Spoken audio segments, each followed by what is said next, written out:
Chapter 147. Miss, I don't know which mansion you are from, but this is Rui, and Great Elder Princess's mansion. Not everyone can catch me. The rough old maid said loudly. Seeing that Qin Wanru didn't intend to let her go immediately, she immediately struggled. However, Yujia held her with great strength and twisted her arms behind her back. Are you from Rui, and Great Elder Princess's mansion? Qin Wanru looked up and down at the old maid and looked at the tight clothes. The old maid was really a little thick. The old maid servant girl of Rui, and Great Elder Princess's mansion wrapped her tightly. She was probably uncomfortable, so the toggle and loop buckle on her neck was loosened, revealing the white underwear inside. This was an extremely undignified appearance. When Qin Wanru entered the door before, she had seen the rules of Rui, and Great Elder Princess's mansion. At that time, 2 rows of servants stood on the side, and so many people didn't make a sound. From this point, it could be seen that Rui and Great Elder Princess also paid attention to the rules of her family. However, the old maid jumping in front of her not only looked unfitting but also messy. Today was Rui and Great Elder Princess's banquet for guests. If such an old maid came out, she would lose the face of Rui and Great Elder Princess's mansion. Yes, I am. If you don't believe me, you can ask Rui and Great Elder Princess. The old maid couldn't move, so she didn't believe it and twisted again. While twisting, her face turned red, and she said loudly. It was ridiculous to ask Rui and Great Elder Princess for the sake of a lowly, rough old maid. How ignorant Qin Wanru was to do such a thing. Or the old maid also knew that Qin Wanru would not bother Rui and Great Elder Princess for such a small thing. Until now, she just thought that Qin Wanru was just a miss who passed by here and meddled in other people's business. If she said something fierce, this miss would not dare to do more. Moreover, she seemed to be such a young Mississippi. How old was she? How could she meddle in other people's business? Even if she was caught, the old maid didn't panic much. She just struggled vigorously and cursed several servant girls around her. Are you also from Rui and Great Elder Princess's mansion? Qin Wanru ignored the old maid who was stomping and cursing. She turned around and saw the pale and weak young woman. In fact, when they came out just now, Hao had already told Qin Wanru the identity of this woman. As Qin Wanru guessed, this woman was the wet nurse who left Hao alone. I'm not. The wet nurse said timidly. Her face was so pale that she almost fainted. Tell me, which manor are you from? Qin Wanru looked at the wet nurse calmly, with the corners of her mouth slightly raised, and there seemed to be a trace of heart-palpitating sarcasm flashing in her eyes. The wet nurse of the evil master. His words completely shocked the wet nurse. She was so flustered that her legs turned to jelly. If it weren't for the 2 maids holding her back, she would have fallen to the ground. Since she saw Qin Wanru, the wet nurse had a bad feeling. Although Qin Wanru looked young and was a weak and slender little miss, she brought so many people with her.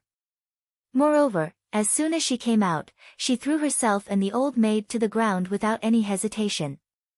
This kind of behavior could not be done by an ordinary miss from an aristocratic family. The wet nurse's eyes involuntarily fell on Qin Wanru's face. She wanted to see which miss was from and think about what she should say.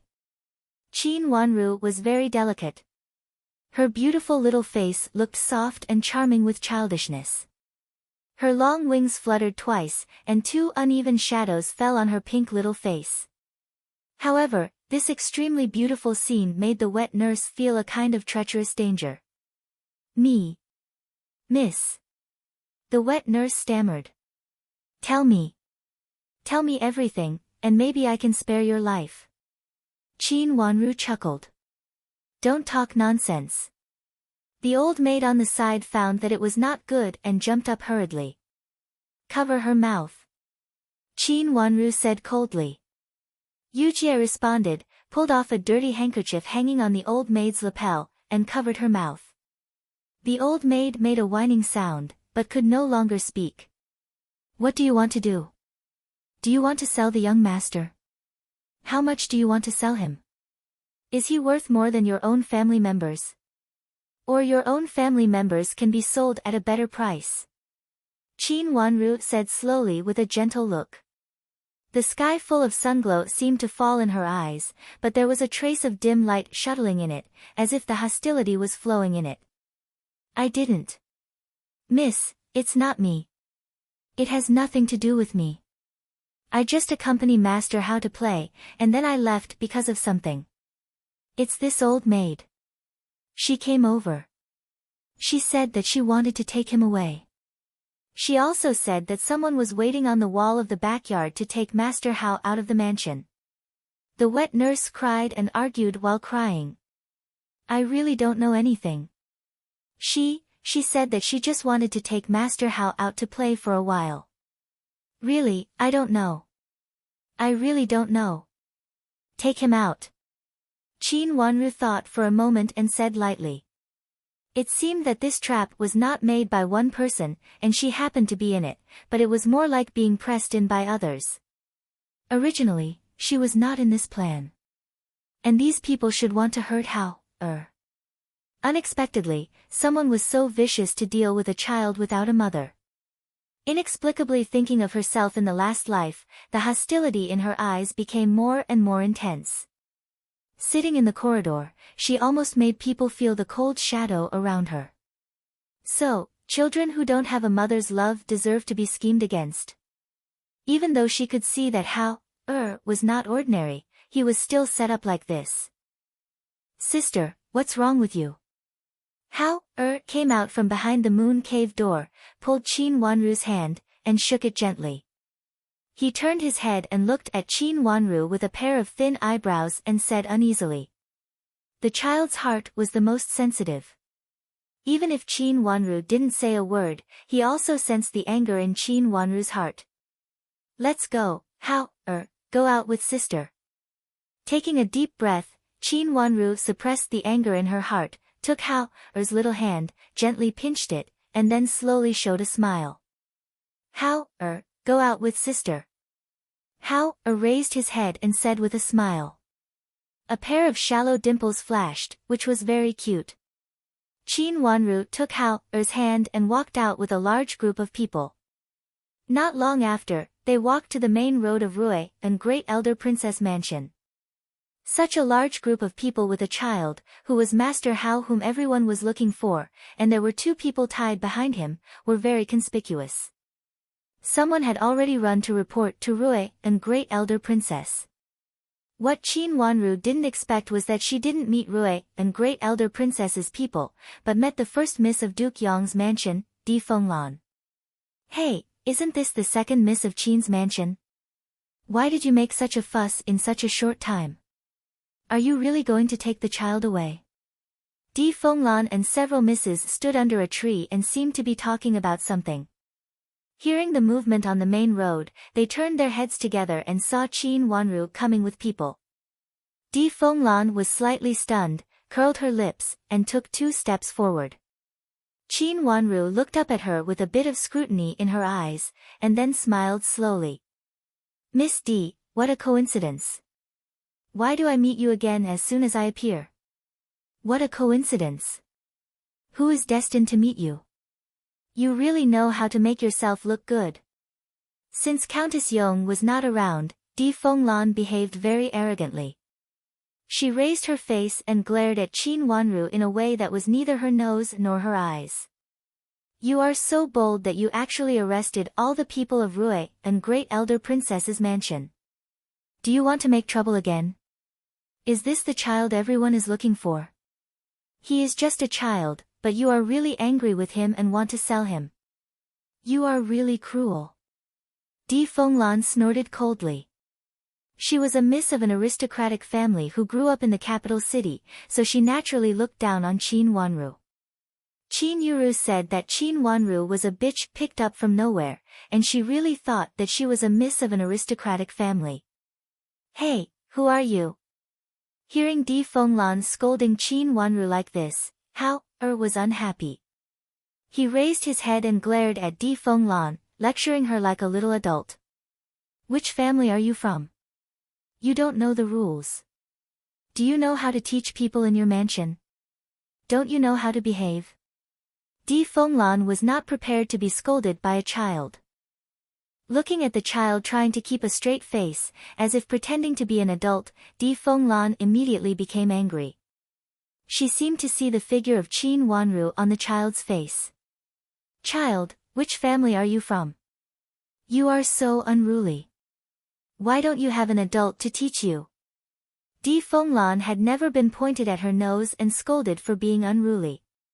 Even if she really did something unruly, everyone would not be too harsh on her for the sake of Di Jiaoyi. Even Yan Shufeng, who was not on good terms with her, would not be so direct. Which family are you from? Did your parents teach you to respect the old and love the young? Look at you now. No family will want you. You will be pitiful in the future, and no one will want you. Hao said rudely with his hands on his waist. He hated it most when others said that he didn't have an adult to teach him. This was the most taboo thing after he became sensible. You. Di Fenglan was so angry that her face turned red and white for a while. If there was no one here, she would almost beat him. The more he said, the angrier she was. What do you mean? I am talking about you. Look at how ugly you look. I know you are a bad person. Hao didn't let her off easily. He rolled his eyes at her and said. Although he was young, his words were very irritating and piercing. Di Fenglan had always boasted that she was beautiful and one of the few beauties in the capital city. She did not expect that one day she would be called ugly. She really couldn't suppress her anger. Today I will teach you an unruly child on behalf of your parents. Di Fenglan said and took a step forward. She was about to slap Hao backhand, but her hand was caught by Yu Jie quickly. Chapter 148. Your child needs to be taught a lesson.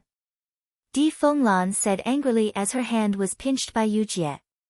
She didn't notice that the young madams around her all took a step back and looked respectful. It turns out that the child of our mansion will be sent to Duke Yang's mansion to learn from Miss Di. A cold snort came from behind. Di Fenglan was stunned for a moment. She also heard it clearly this time. She looked at Qin Wanru, who tightly pursed her lips and turned her head hurriedly. She saw Rui, a great elder princess, surrounded by a large group of madams and young madams. She was so scared that she immediately withdrew her hand. She stammered, Rui, an great elder princess. When Hao saw Rui, a great elder princess, he released Qin Wanru's hand and rushed to Rui, a great elder princess. Grandma. Seeing that her grandson was fine, Rui, a great elder princess, relaxed her tense face and reached out to hold Hao in a hurry. Grandma, they are going to sell me. When Hao rushed into Rui, a great elder princess' arms, he immediately turned his head, pointed at the two tied people, and complained. Rui, a great elder princess, held Hao in her arms, looked up at the two tied servants, and then turned to Qin Wanru's face. A smile slowly appeared on her face. Although others said so before, she didn't believe it at all. Miss of Duke Yang's mansion. Rui, a great elder princess's eyes finally fell on Di Fenglan. Great elder princess, this is my daughter. Countess Yong had to bite the bullet and come out. You raised a good daughter who knows the rules. You even want to help me teach Hao a lesson. Rui, a great elder princess, nodded slightly with a cold smile. Di Fenglan couldn't bear the heavy words. She staggered and almost fell, but she reacted quickly. She simply took advantage of the fall and knelt down with a plop. She bowed her head with tears in her eyes and said, Great elder princess, I didn't know that Master Hao is your grandson. I have offended you. No matter how arrogant Di Fenglan was, she didn't dare to be arrogant in front of Rui, a great elder princess. Humph. Rui, a great elder princess, snorted and ignored her. Her eyes fell on the tied old maid again. The old maid's ill-fitting clothes were from the princess's mansion. Go and find out where this old maid is from. Yes, this old servant will look into it immediately. Gao Momo nodded and reached out to call a few servant girls over to call the stewards of each department. There were too many people in the Fu, and Gao Momo herself couldn't recognize all of them. Grandma, it was my sister who saved me. They were talking nonsense. It was my sister who caught the two bad guys. Hao hugged Rui and Great Elder Princess's neck and rubbed it against her. Grandma, I know. Sister is a good girl. It's others who are bad. Rui and Great Elder Princess touched her grandson's head, and her heart became soft. However, a sharp glint flashed across his eyes. Bring the maid who picked up the note here. The cause of Qin Wanru's matter was a maid who picked up the note. Since the maid found the note, Rui and Great Elder Princess had been taking people with her. Princess, please send someone to the place where Prince Xian got out of the Fu to see if there is still someone there. Just now the wet nurse said that someone asked her to take Hao there. Qin Wanru took a few steps forward, bowed respectfully to Rui and Great Elder Princess, and said. I've been there before, but I didn't see anyone. Countess Yong, who had been ignored, hurriedly said to Rui and Great Elder Princess with a smile. That was before, and now is now. Rui and Great Elder Princess said coldly. She waved her hand to let a steward old maid take a few old maids to the wall of the Fu where Prince Xian got out. Chu Liuxin also followed Rui and Great Elder Princess. Hearing Qin Wanru's words, he blushed with shame and stared at Qin Wanru unkindly. He had lost face once just now, and when it was mentioned again, he felt that he lost face again. Chu Liuxin felt that Qin Wanru looked very hateful. Originally, he wanted to be friends with her, but now they couldn't even be friends. The maid was brought over and knelt in front of Rui and Great Elder Princess. Tell me, how did you get this note? Rui and Great Elder Princess said coldly. This was picked up by me. Princess, I don't know anything. I just picked up a note. The maid said in a panic. Then how did you recognize what was written on it? Rui and Great Elder Princess had asked before, but she didn't think so thoroughly at that time. Now she got some clues. Yes, there was a maid who came to help me. She could read. When I heard that it was related to Master Hao, I came to report it to you. The maid said with a pale face. She also regretted at this time. If she had known it earlier, she would not have snatched the credit. She would have said that she saw another maid at that time. Can you still recognize that maid? Nanny Gao helped Rui and Great Elder Princess to ask. She looked at Qin Wanru and faintly felt that this matter had something to do with Qin Wanru. I was busy reporting to you at that time. I really didn't pay attention to who it was. I only remember that it was not someone from our mansion. The maid cried in panic and confusion. Since she couldn't recognize it, it seemed that the investigation about Qin Wanru had ended here. Qin Wanru, who was standing on one side, raised her head slightly and her eyes fell on Di Fenglan, who was still kneeling on the ground. Di Fenglan bowed her head and knelt there. Rui and Great Elder Princess didn't ask her to get up. She had been kneeling obediently, as if she was really repenting. But just after the maid of Rui and Great Elder Princess's mansion said this, her shoulders were obviously relaxed, and a trace of coldness flashed in her eyes. Great Elder Princess, can I ask a few questions? Qin Wanru said. Rui and Great Elder Princess nodded. Although she didn't ask about the situation of her grandson, she could see that Qin Wanru had saved her grandson, and she liked Qin Wanru more and more. She wanted to return the favor by interrogating the maid in public to prove Qin Wanru's innocence. Can you see if there are any maids here that you saw? Qin Wanru reached out and pointed to the maid. She circled her fingers and circled the maids and old maids of the madams and misses present. As far as she could see, Di Fenglan's shoulders tightened again. Up to now, Qin Wanru had basically figured out the whole story. She didn't know how Di Fenglan knew that the child was going to have an accident, so she deliberately added her name to it. If the child was really gone, and she went to a remote place, there was no one to prove it. She couldn't defend herself. Such a crime was not something a weak girl like her could bear. She was really a mad dog. Just because of the previous conflict, she wanted to bite her to death. I can't recognize you. The maid timidly looked around. There were so many maids and old maids, so she really couldn't recognize them. Great Elder Princess, could you please check who else here knows my name? Seeing Di Fenglan's shoulders relaxed again, Qin Wanru coldly looked at Di Fenglan with undisguised disgust in her eyes. She thought that she couldn't do anything to her because of this. In fact, there were some things that others just didn't think of. I just came to the capital city, and this is also my first time to attend a banquet. I didn't have any contact with people in the capital city. Why does someone know my name, write down my name, lead the matter to me, and want to kill me?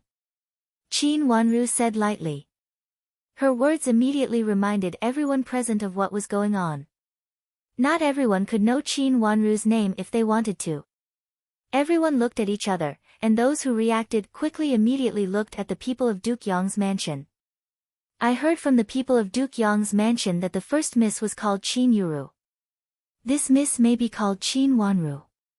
After all, they are sisters. By the way, Duke Yong's mansion and Qin's mansion are relatives. Others don't know, but they must know. It's true. That means this note is related to Duke Yong's mansion. Miss D had quarreled with this miss before, and now they quarreled again.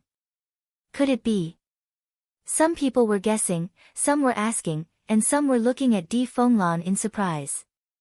There was no need for Rui and Great Elder Princess to ask again.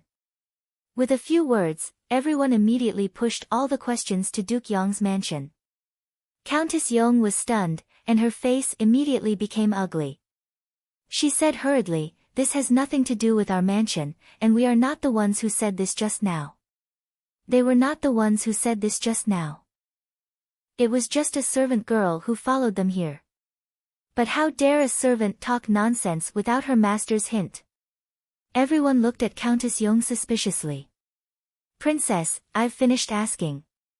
Since she had achieved her goal, Qin Wanru smiled coldly and no longer asked anything. Then she retreated to Rui and Great Elder Princess's mansion. Her matter was just a small interlude, and the main event was the kidnapping of Great Elder Princess's grandson. Someone just used this matter to frame her. She only suspected Di Fenglan's involvement. She couldn't really admit that Di Fenglan was dead, but this was enough for now. "Countess Yong, I'm really sorry. You can go back first. I have something to do here, so I won't keep you," Rui and Great Elder Princess said coldly. After saying that, she flicked her sleeves and left directly without looking at them. She directly drove them away in front of everyone. For a moment, Countess Yong's face turned blue and white, and she was ashamed and angry. She was also a famous noble lady in the capital city. Not only her maiden family was excellent, but also her husband's family was excellent. She had always been a distinguished guest at banquets. How could she expect to be driven away on the spot? If it were someone else, she would have left with a sneer, but the problem was that it was Rui and Great Elder Princess, the Emperor's aunt. "Mother." Seeing Rui and Great Elder Princess leave, Di Fenglan stood up with the help of her servant girl, and her eyes fell on Qin Wanru angrily. "Let's go." Bearing everyone's sarcastic and mocking eyes, Countess Yong gritted her teeth and turned to her daughter. "Mother, Di Fenglan was not reconciled and still wanted to make trouble for Qin Wanru, but Countess Yong glared at her. She could only glare at Qin Wanru angrily, and then turned to leave with Countess Yong. Someone laughed in a low voice behind, and then more and more sarcastic laughter came from behind. Countess Yong only felt that her whole face was burning, and she had never been so ashamed and angry. Seeing Countess Yong leave with her people, Qin Wanru slowly turned her head and was ready to stroll in the garden. It seemed that the banquet would not start for a while. Chapter 149. Miss Yen. Qin Wanru turned around and looked at Yan Shulan, who was walking towards her with a smile. Can we walk together? Yan Shulan said with a smile and pointed to a gravel path. Okay. Qin Wanru nodded. Anyway, she just wanted to walk around casually. At this moment, Great Elder Princess was going to deal with her grandson's affairs, and other irrelevant people left in twos and threes. There were many people walking around casually, and most of them were talking about the disgrace of Duke Yong's mansion. It was really shameful to be despised and even driven away by Rui and Great Elder Princess, and it also greatly weakened the reputation of Duke Yong's mansion. Second Miss Qin, do you know who the child is? Yan Shulan inexplicably liked Qin Wanru, so she deliberately stayed to talk to her. Who is he? Qin Wanru was also quite curious. In her last life, she was ill-informed and didn't know much. She only vaguely heard some news from Qin Yuru and Madame D. As for what said just now, she didn't quite understand it. He was the grandson of Rui and Great Elder Princess, but why was he a fatherless child? Why was he framed? He is the son of Infanta Qinghua, the daughter of Rui and Great Elder Princess, and the only legitimate son of the former heir of Duke Xing. Yan Shulan sighed and said, he is a poor child. Why is he a poor child? Qin Wanru frowned and felt that there was something wrong. With such a background, this child was destined to be extremely noble. How could he be pitiful? However, the former heir of Duke Xing seemed to remind Qin Wanru of something in her memory. The so-called former heir of Duke Xing was actually not the current Duke Xing, but the elder brother of the current Duke Xing. The former heir of Duke Xing married Infanta Qinghua, but old Madam of Duke Xing didn't like Infanta Qinghua, so the former heir of Duke Xing took Infanta Qinghua and left the capital city for the border. They left for many years.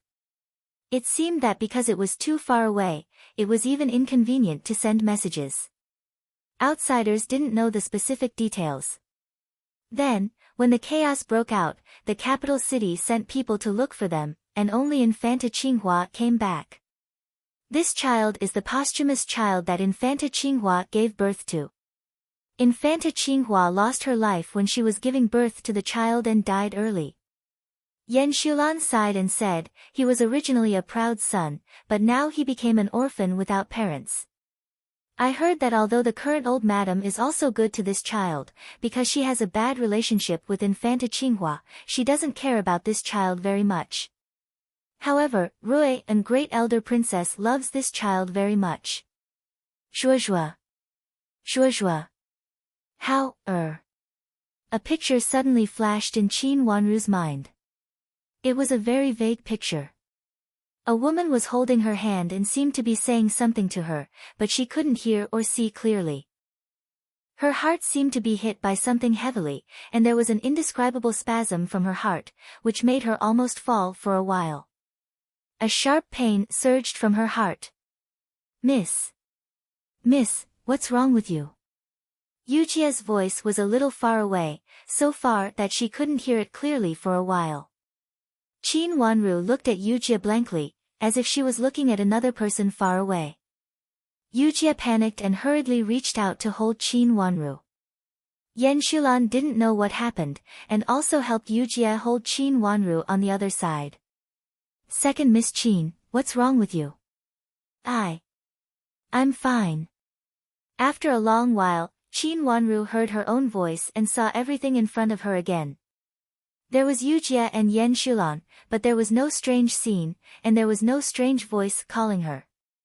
Everything receded like the tide, as if the pain just now was just an illusion. She took a deep breath, and her pink little face was pale without a trace of blood. Anyone could see that she was not very good at this time. Second Miss Qin, are you really fine? Yan Shulan looked at Qin Wanru uneasily and said. Just now, Qin Wanru's skin was delicate and pink, but after a while, her lips had turned pale. I'm really fine, but I suddenly feel a little dizzy. Qin Wanru reached out to press her forehead and looked at the sun above her head weakly. Then let's sit on the side. Yan Shulan helped her to the stone bench under the tree. Thank you, Miss Yan. Qin Wanru sat down weakly, with a smile on her face, and reached out to touch her eyebrows. Maybe because she thought too much, she had an illusion for a while. Don't mention it. You and I hit it off at the first sight, unlike Di Fenglan. We probably don't get along and quarrel when we see each other. Yan Shulan laughed heartily. Her straightforward look made Qin Wanru have a good impression of her. She smiled slightly and raised her watery eyes. Miss Yan, can I call you another name? Yes. You can call me Shulan, and I'll call you Wanru. What do you think? Yan Shulan had long wanted to say this, but she had not found the right time. At this time, hearing Qin Wanru's words, she immediately said yes. Why do you call me Miss? It sounds estranged. I'd better call you Sister Yan. Qin Wanru smiled slightly, looked at Yan Shulan and her age, and silently changed the topic. I'll call you Sister Wanru, or Wanru. Yan Shulan smiled immediately. She was very satisfied with the way Qin Wanru called her, and her eyes curved. She indeed looked older than Qin Wanru, and she knew that Qin Wanru was embarrassed to call her name. Sister Yan, is the heir of Duke Yong going to marry my big sister? Qin Wanru asked with a smile. She liked Yan Shulan's straightforward character very much. Really? Yan Shulan widened her eyes and said in surprise, didn't you say that you like the one from Ning's family? I've long heard that there will be a marriage between the cousins of the two mansions. The one from Ning's family? Qin Wanru asked calmly. The reason why she asked this was that she remembered that in the last life, Di Yan seemed to have no intention of marrying Qin Yuru at first, but it seemed that something happened later, so Qin Yuru married Di Yan. But afterwards, this Miss Ning still followed him. Yes, she is a distant relative of Countess Yong's maiden family, and she is a cousin of Child Di. She is also good-looking, and I heard that she grew up with Child Di. Why didn't she marry Child Di? When I saw Ning Kaisian before, she said that they would get married. Yan Shulan said in confusion. This Miss Ning Kaisian was a niece of Countess Yong's maternal family.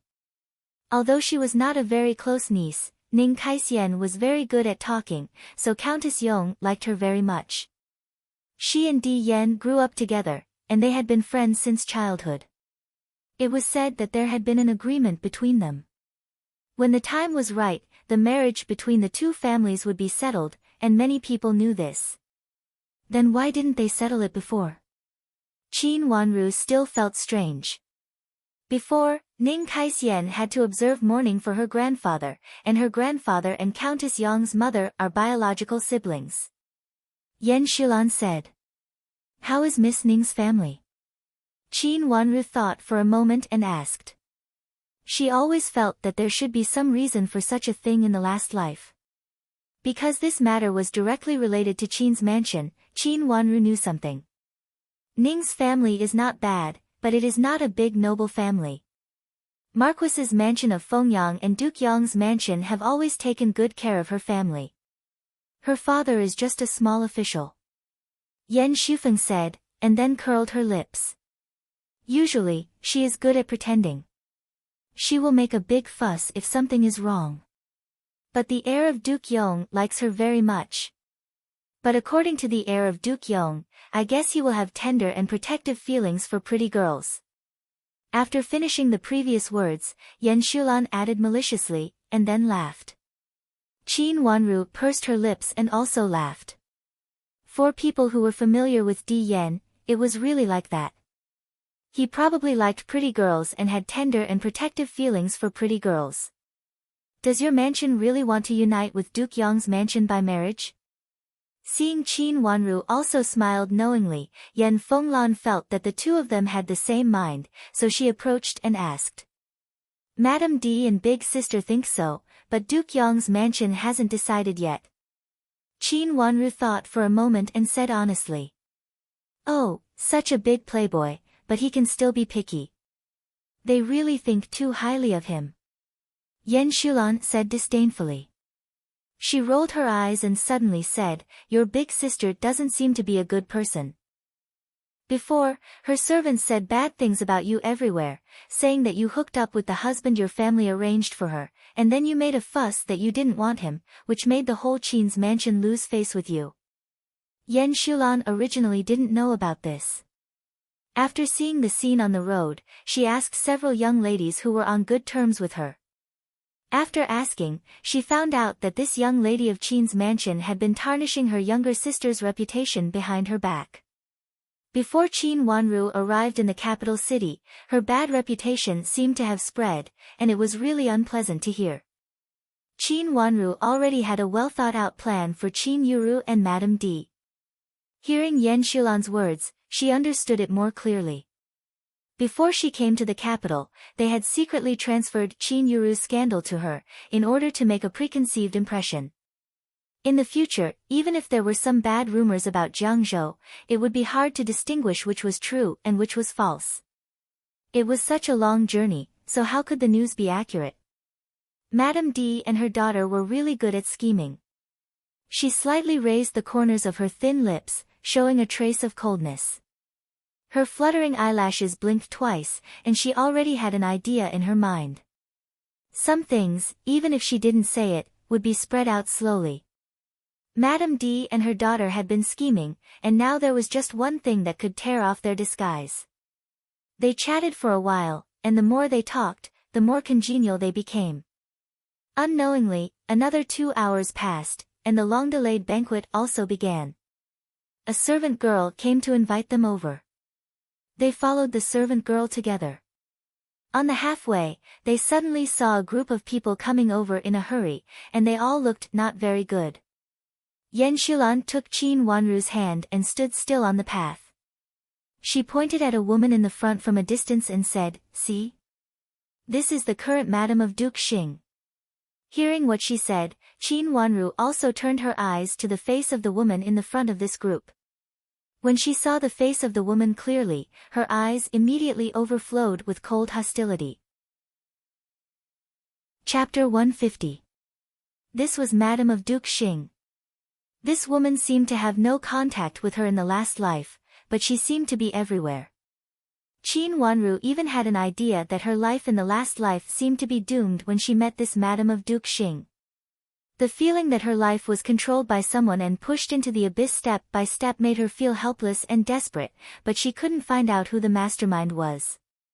Unexpectedly, she met Madam of Duke Xing again here, much earlier than in the last life. In the last life, she didn't have the opportunity to attend Rui and Great Elder Princess's banquet, so she didn't see Madam of Duke Xing at the banquet. In the last life, some things that she couldn't see through suddenly became clear now. This woman was very dangerous. This was the conclusion given by the 2 lives. Madam of Duke Xing didn't look very good, but she didn't look angry or furious. Instead, she looked worried and even panicky. She was very good-looking. This worried look not only made her look calm as a madam of an aristocratic family, but also a little kind. Seeming to feel that someone was looking at them on the roadside, she raised her head and looked into Qin Wanru's eyes. Although she didn't recognize Qin Wanru, Yan Shulan knew her. Even though she was full of worries, she still bent her lips politely, then looked away and hurried away. When Madam of Duke Xing looked at her, Yan Shulan hurriedly stopped talking and bowed sideways. After Madam of Duke Xing left with her people, she breathed a sigh of relief and said, "Don't you feel that Madam of Duke Xing is very imposing?" "It seems so." Qin Wanru replied calmly. "I heard that she is the head of Duke Xing's mansion, and she controls the mansion in good order. She is a very capable person. First Miss of Duke Xing is also a dignified and gentle person. When I see her next time, I will introduce her to you. She is really a very good person, completely different from Di Fenglan." Yan Shulan introduced. Therefore, Xiao Yanru, the eldest daughter of lineal descent of Duke Xing's mansion, had always had a good reputation. With a sharp smile, she looked forward to seeing Xiao Yanshu again. When they arrived at the banquet hadn't started yet. Qin Wanru looked for Shui Rulan and saw Qianghua waving from a distance. She parted with Yan Shulan and walked to Shui Rulan. When she approached, she found that her table was very close to the main seat. It was in front of her. After sitting down beside Shui Rulan, before she had time to speak to her, she saw the child who was originally sitting on the main seat, twisting his body, suddenly run down from his seat and ran towards her. "Sister." After calling out affectionately, he pounced on her. Qin Wanru hurriedly reached out to hold him and fell back. If Yujia hadn't reached out to hold her back, they would have fallen together. "Young Master Hao, wait, be careful." A young woman rushed over anxiously. Qin Wanru looked over and found that it was not the wet nurse who plotted against Hao before. "I want to sit with my sister." Hao climbed onto the chair next to Qin Wanru and shouted. He patted the woman's hand hard and tried to hold it. "Just let him sit there," Rui and Great Elder Princess said with a smile on the main seat. The two children sitting together were both delicate and beautiful, which was a pleasing thing. Since Rui and Great Elder Princess said so, the young woman certainly didn't dare to say anything and stood behind Hao. Hao was very happy to see Qin Wanru. He pulled Qin Wanru and kept talking. The little child would be angry, and aggrieved. Seeing this, Qin Wanru couldn't help but laugh. How could such a little child have so many emotions? However, from his words, Qin Wanru also knew that Rui and Great Elder Princess was angry just now. It seemed that she reprimanded the people of Duke Xing's mansion and forced Hao to stay in the mansion. Thinking that Madam of Duke Xing went back in a hurry just now, she should have reported this matter to old Madam of the mansion. She left in a hurry and even ignored the etiquette. It seemed that she didn't want to leave Hao here at all. It seemed that Duke Xing's mansion really loved this child and didn't want him to be wronged outside. So even if she really lost the etiquette, others would only say that she was kind. A trace of malice flashed in her eyes. She really didn't believe that this Madam of Duke Xing would be so kind. She reached out to touch Hao's hand and asked softly, "Hao, can you tell me your name?" "My name is Xiao Yuanhao." Xiao Yuanhao stuck out his small chest and said proudly. Qin Wanru frowned. She didn't have any memory of this child at all. Reasonably, when Qin Yuru had a relationship with Duke Xing's mansion, the servants in the mansion were also proud of it and talked about Duke Xing's mansion from time to time. However, she couldn't remember that there was such a child in Duke Xing's mansion. He was such a noble child and the grandson of Rui and Great Elder Princess. Why didn't she know anything about him?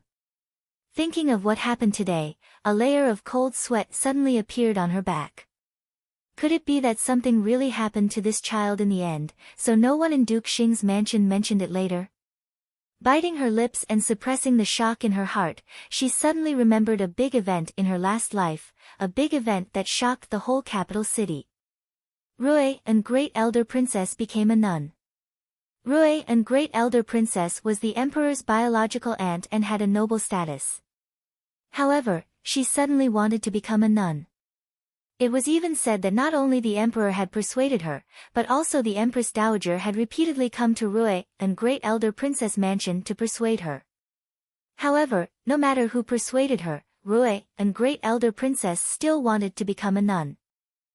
The Empress and the Empress Dowager really didn't agree.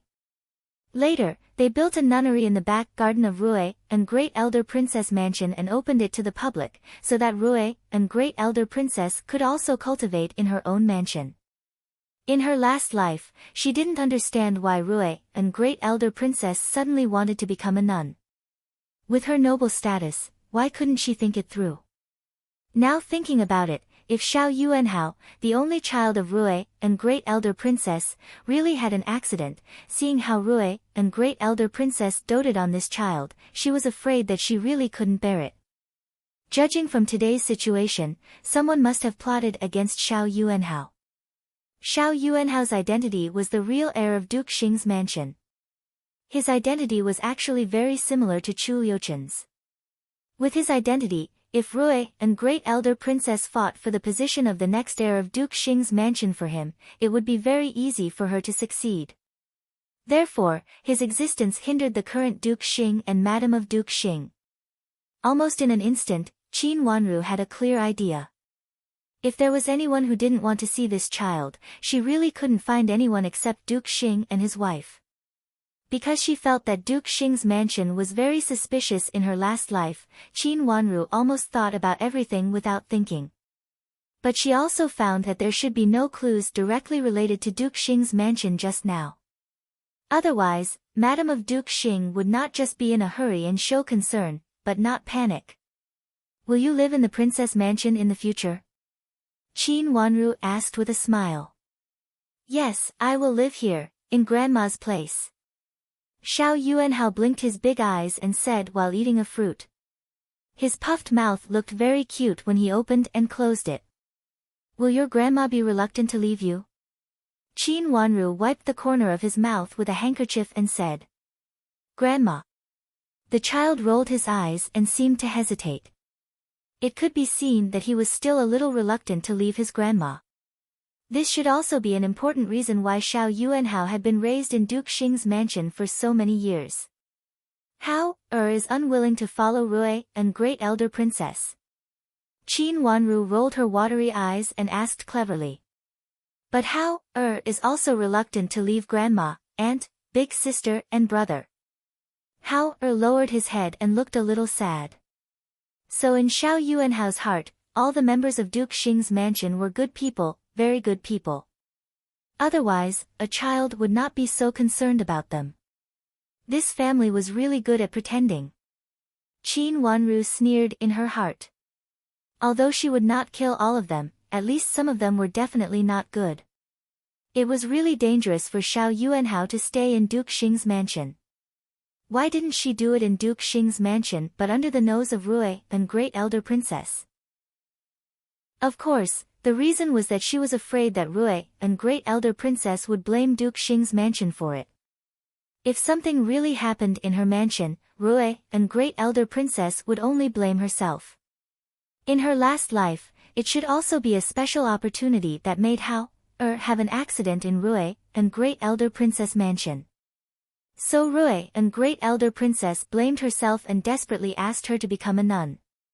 These people were really cruel. There are so many people in Hao's mansion. Qin Wanru exclaimed. Xiao Yuanhao nodded proudly.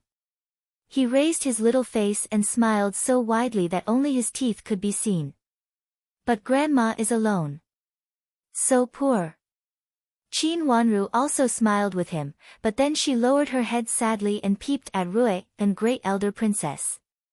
She glanced at Rui and Great Elder Princess, who was sitting on it, and found that she looked embarrassed and sad. Hao is grandma's only family member. If Hao doesn't want grandma, how poor grandma will be. Hao is grandma's only family member. Xiao Yuanhao curled his little mouth in embarrassment and the smile on his face disappeared. He also peeped at Rui and Great Elder Princess with Qin Wanru. Because he had been raised in Duke Xing's mansion, he didn't go to Rui and Great Elder Princess mansion often. He always felt that grandma was not as good as his grandfather. Sometimes grandma would be fierce to him, which made him very unhappy. But grandma, aunt, big brother and big sister never scolded him. But now he thought that grandma was so poor. Grandma was alone in such a big mansion. Xiao Yuanhao suddenly felt that he seemed to be very bad and twisted his chubby little hands. Chapter 151. How do you want to protect grandma and accompany her? When grandma falls down, you can help her. She is old, and it is sad that no one accompanies her. Qin Wanru coaxed him when she saw that it was about time. Xiao Yuanhao thought for a while and nodded hard. I want to accompany grandma forever. Grandma has so many people to accompany her, but grandma has no one. It's so pitiful. Hao raised his watery eyes and looked at Rui and Great Elder Princess sitting in the main seat. He inexplicably felt that Rui and Great Elder Princess was more and more pitiful. He looked around and saw that people all stayed away from her and no one played with her. No, I have to accompany grandma. I can't let anyone bully Grandma. Thinking of this, Xiao Yuanhao climbed down from the chair and ran to Rui and Great Elder Princess. Before he reached her, he shouted, "Grandma, I want to stay with Grandma from now on. I will stay with Grandma all the time. I will never go back." Rui and Great Elder Princess was stunned at first and didn't understand what he meant. When she saw him rushing to her, she hurriedly hugged him. Thinking of the child's words, she was so excited that her eyes turned red. She had tried everything in vain, but she still couldn't make this child stay. She could directly take this child from Duke Xing's mansion, but she didn't want this child to cry and make a fuss. She didn't know what people of Duke Xing's mansion had said to this child. Every time this child came, he was eager to go back to the mansion. It seemed that he didn't want to stay here for a moment. In fact, Rui and Great Elder Princess had been worried about Duke Xing's mansion. She always felt that her son-in-law's death outside might have something to do with the current Duke Xing, but she had no evidence. She really wanted to raise this only child by herself and didn't want to let him go back to Duke Xing's mansion. But the child didn't want to stay, and she couldn't force him. After all, this child's surname was Xiao in name. Now this child took the initiative to stay. How could Rui and Great Elder Princess not be excited? She said yes repeatedly and reached out to touch Xiao Yuanhao's hair. Looking up at Qin Wanru, the smile on her face became more and more gentle. Of course, she knew that her grandson would not come here and say that for no reason. She did not expect that this child was so compatible with Qin Wanru. Now she found Qin Wanru more and more pleasing to the eye. What a coincidence! After hugging Rui and Great Elder Princess, Xiao Yuanhao wriggled out of Rui and Great Elder Princess' arms, ran to Qin Wanru, and sat beside her to eat. The young woman behind her seemed to be from Rui and Great Elder Princess's mansion. Rui and Great Elder Princess must have sent someone to follow Xiao Yuanhao because of what happened today. Many people knew Xiao Yuanhao. When they saw Xiao Yuanhao sitting beside Qin Wanru intimately and Rui and Great Elder Princess looking at Qin Wanru kindly, they couldn't help but secretly inquire about who she was. After a while, they knew that Qin Wanru was the second daughter of General Qin, who had just entered the capital city in Jiangzhou. The woman sitting beside Qin Wanru was General Qin's secondary wife. As for his principal wife, she was Madame D of Duke Yong's mansion, which was well known to many people. Therefore, a series of incidents happened just now. It was said that Duke Yong's mansion was driven away by Rui and Great Elder Princess because someone framed Qin Wanru. It seemed that it was Duke Yong's mansion who did it. The affair between the principal wife and the secondary wife was the affair of Qin's mansion. If Duke Yong's mansion really did it, it was not only deplorable, but also outrageous. Some people said that first Miss Qin, who was born by Madame D, had secretly ruined her sister's reputation. However, second Miss Qin, who was so young, looked very childish when she sat with Xiao Yuanhao. She didn't look like a girl who was ready to marry at all. The rumor about snatching the bride and then breaking off the engagement was even more ridiculous. This kind of thing spread from mouth to mouth.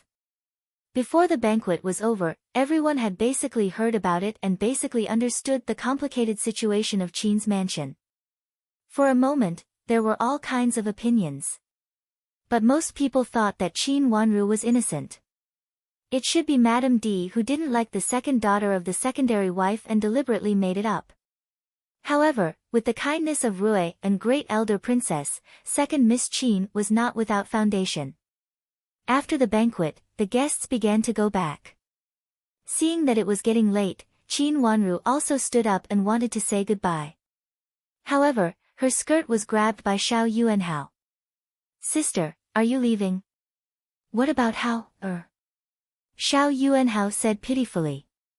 He looked like a puppy who was about to be abandoned. His big watery eyes were blinking, and he was about to cry. "Hao, I will come to see you in a few days." Qin Wanru squatted down, smiled and wiped the tears from the corners of his eyes, and comforted him. She really liked this child. He looked overbearing and rude, but he was actually very fragile and lacked love. Will you forget? Xiao Yuanhao asked with eager eyes. Of course not. If you forget. Qin Wanru said with a smile. If you forget, how? Let's go to Qin's mansion to find her. An unkind voice sounded beside her. Qin Wanru looked up and saw Chu Liuxin with a sneer on his face. He raised his head high and looked at her proudly, with a disdainful look. Qin Wanru didn't know what this Prince Xian was going to do. After slightly bowing sideways, she followed Xiao Yuanhao to Rui, and great elder princess, and said goodbye to her. Hearing that she was going back, Rui and great elder princess didn't stop her, but she also asked her to come to play when she was free. Qin Wanru agreed softly. Hearing that she agreed in front of Rui and great elder princess, Xiao Yuanhao was so happy that he danced with joy. He didn't hold Qin Wanru tightly anymore, but just told her not to forget to come to play with him. After Qin Wanru repeatedly agreed, he felt relieved. Qin Wanru and Shui Ruolan then followed an old maid to the carriage yard where the carriage was parked. Chu Liuxin was in a worse mood. Qin Wanru had offended him before, but she still ignored him at this time. He felt that his self-restraint was really good, otherwise he was afraid that he would be furious now. However, although he was not furious now, he was also in a bad mood. Thinking that he would be punished when he returned to the palace, he couldn't feel good in any way. Seeing that Qin Wanru left, he couldn't find trouble with her even if he wanted to, so he went to the outer court with his trusted little eunuch. He came to the inner court to find Qin Wanru to punish her. However, although she was indifferent, she was at least polite, so he couldn't find fault with her for a while. Moreover, he just noticed that Rui and great elder princess also glared at him, which meant that he should not make trouble. Chu Liuxin felt very depressed and didn't feel very good. He didn't know what to do. When he stepped on the steps of the attic, he was still lazy. Hey, isn't this my fourth brother? I heard that my fourth brother just got into the dog hole. A somewhat teasing voice came when he just poked his head out. The second Prince Chu Liuzhou, the current Prince Zhou, was sitting opposite Chu Luyue at this time, and they were playing chess. Compared with his brothers, Chu Liuzhou looked more powerful. He was not only taller but also stronger. He looked like a strong man. At this time, he looked at Chu Liuxin and laughed. Big brother, second brother. Chu Liuxin took a deep breath and came up to salute them. When he left just now, there was only Chu Luyue in the attic. Why did you suddenly run away? Where did you go? If you run around, you will be scolded again. Chu Luyue raised his eyes and asked coldly. Where else can you go? You must have gone to the hole in the back wall to have a look. At least you can answer clearly when father asks later. Prince Zhou laughed and patted his thigh, shaking his head. You are a prince, you. Alas. Prince Yu sighed helplessly and shook his head, with a slight smile on his cold face. You really shouldn't have done that. Why didn't you find that Xiao Yuanhao followed you? Such a child could actually follow you. How stupid you are. Prince Zhou finally finished laughing. He looked up and down at Chu Liuxin's listless face and couldn't help laughing again. If something really happens to Xiao Yuanhao, Grandaunt will not let you go. You are really. You are so old, but you still do such a thing. This time, I am afraid that Grandaunt will blame you and Duke Xing's mansion. Chu Liuxin pointed to the chair in front of him, motioned Chu Liuxin to sit down, and said casually. Her words made Chu Liuxin furious. He refused to sit down and said with a red face and neck, Why are you blaming me for this? Why are you blaming Duke Xing's mansion? It's obvious that the boy is blind and runs around at will. Great aunt, why are you blaming others? It's better to send a few more people to watch him. Well, don't be angry. Think about how to tell father later. I am afraid that Duke Xing's mansion will also be blamed by father. Chu Luyue seemed to want to keep the peace. Humph, what a hateful boy. Chu Liuxin said angrily. Now he felt that not only Qin Wanru was hateful, but also Xiao Yuanhao was hateful. Rui, a great elder princess, was obviously taking advantage of her power to bully others. Duke Xing's mansion was as unlucky as him. When he went to Duke Xing's mansion next time, he should get along well with the first young master of Duke Xing's mansion. At least they were brothers in the same boat. Who knew what would happen when an unexpected disaster came? How could he blame Duke Xing's mansion? Chu Liuzhou was still smiling, but the smile on his face seemed to be a little darker. He raised his eyes and looked at Chu Luyue meaningfully. Xiao Xuanzi ran up with a light blanket in his hand and said breathlessly, "Master, they said that the three princes are on the opposite attic. They asked you to go there." He went down to get the blanket, but met Prince Yu's people on the way. No. Chu Luchen raised his eyebrows and leaned to the side weakly. Where is Qin Wanru? She is going back to the mansion now. I heard that the guests in the mansion are going back one after another. Xiao Xuanzi reported. He just saw several madams of other mansions passing by with their people. Ask that girl to come here. Chu Luchen also closed his eyes. Master, I am afraid that this is not the right time. This is Rui, a great elder princess mansion. Xiao Xuanzi looked at his prince uneasily and explained helplessly. Chapter 152. Your Highness, shall we stop second Miss Qin on the way? Xiao Xuanzi really didn't dare to promise him at this time. In Rui, a great elder princess's mansion, he really didn't dare to be presumptuous. But he was afraid that his master would do something willful, so he lowered his voice and said. No, it's too troublesome. Chu Luchen said without opening his eyes. Master, I heard that Master Hao of Duke Xing's mansion now lives in Rui, a great elder princess's mansion. Just now second Miss Qin also promised Master Hao that she would often come to see Master Hao, and Rui, a great elder princess, also agreed. Xiao Xuanzi's eyes lit up and immediately reported. When will she come? Chu Liuchen's long eyelashes fluttered twice on his eyelids, and he finally stopped asking for her now. She said she will come in a few days. Xiao Xuanzi said. I'm not in good health recently, and I'm afraid to live alone in Prince Chen's mansion. I want to stay in Princess's mansion for a while. Chu Luchen smiled. His gentle and soft voice had a faint smile, and it could be heard that he was in a good mood. Yes, I'll go and tell First Princess later. Xiao Xuanzi secretly wiped his forehead. As long as he didn't go to find second Miss Qin immediately, these reasons could be used. Everyone knew that their master was capricious and did whatever he wanted, but for the sake of his illness, no one would say anything. Are they still there? After asking Qin Wanru's words, Chu Luchen raised his eyes, and his eyes became cold, as if there was a ghastly chill spreading out. The strange hostility condensed in his half-raised phoenix eyes, which made him look like a different person. He was no longer a sick and gentle handsome young man. Yes, they are still there. Xiao Xuanzi answered more carefully. Let them all go back. Chu Luchen waved his sleeves. Although his sleeves were soft, the coldness in his eyes showed that what he said was true. Send someone over and tell them that I have a headache and want to sleep for a while. Tell them not to make noise. Yes. I'll go and tell them now. Xiao Xuanzi blinked his eyes and said. He felt that it was better for him to say those words. Go. Tell them to hurry up.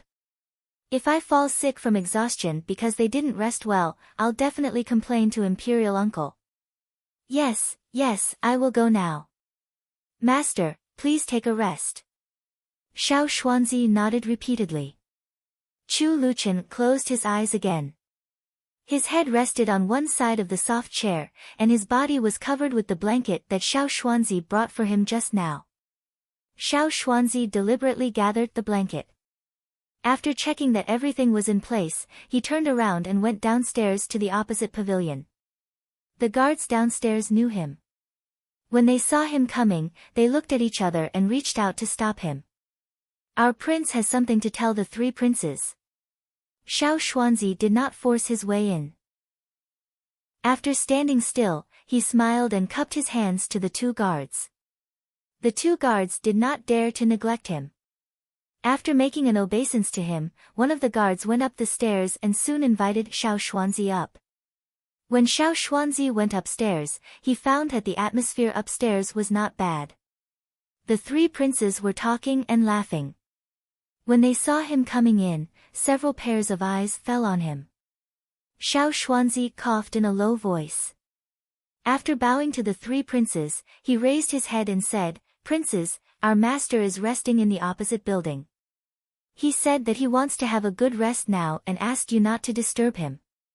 Otherwise, he can only find a place to sleep in the imperial study of His Majesty." The meaning of these words was not particularly implicit. After the three princes understood it, they immediately became angry. Prince Zhou picked up the teacup at hand and smashed it hard on the ground. He sneered and said, "I really won't leave today. Let's see how he will drive me away and how he will make a fuss to Imperial Father. A sick man dares to put on airs. He doesn't know who he is." Prince Yu's face became colder and colder. The light came in from the window, and the shadow on his face could almost be seen. Prince Xian snorted coldly. Originally, he was unhappy, and now he forgot Chu Liuqin's deterrence to him. He said angrily, "Third brother is becoming more and more overbearing now. Is this his mansion? He can sleep here if he wants to, but he even wants to drive other guests away. My lords, your servant has conveyed the message. As for what to do, it's up to you to decide." Xiao Xuanzi smiled awkwardly. After that, without waiting for their response, he turned around and went downstairs. It was impossible to catch him. "Guards, take this dog servant." Prince Zhou was furious. He was the legitimate son of the Empress, and his status was extremely noble. He had never been ridiculed by a servant like this. "Second brother, do you want to make Imperial Father angry?" Prince Yu raised his head and signaled. "Second brother, don't be angry. Let's go," Prince Xian said resentfully. Then there was another sound of tables and chairs turning over. Xiao Xuanzi had already walked downstairs. He rolled his eyes and walked upstairs to his master's room indifferently. These three Wangye were really too much, always looking for trouble for themselves. They clearly knew that their master was resting in the attic across from them, but they pretended that they didn't know and just happened to meet him. Now that they were angered by their master, they made such a big commotion. No matter how angry they were still the ones who were angry. Why did they have to do this? Every time they made trouble, they were the ones who suffered losses in the end. In fact, their master was the legitimate heir to the throne, and none of them was. Even the position of the current emperor was not legitimate. If it weren't for the former empress, how could the current emperor sit on the throne? The former empress let his master down the most. He couldn't figure out the affairs of the royal family. As a servant, he couldn't say anything about some things. He just hoped that his master could be healthy all the time. Thinking of the blood that his master covered in the handkerchief just now, Xiao Xuanzi's eyes also turned red.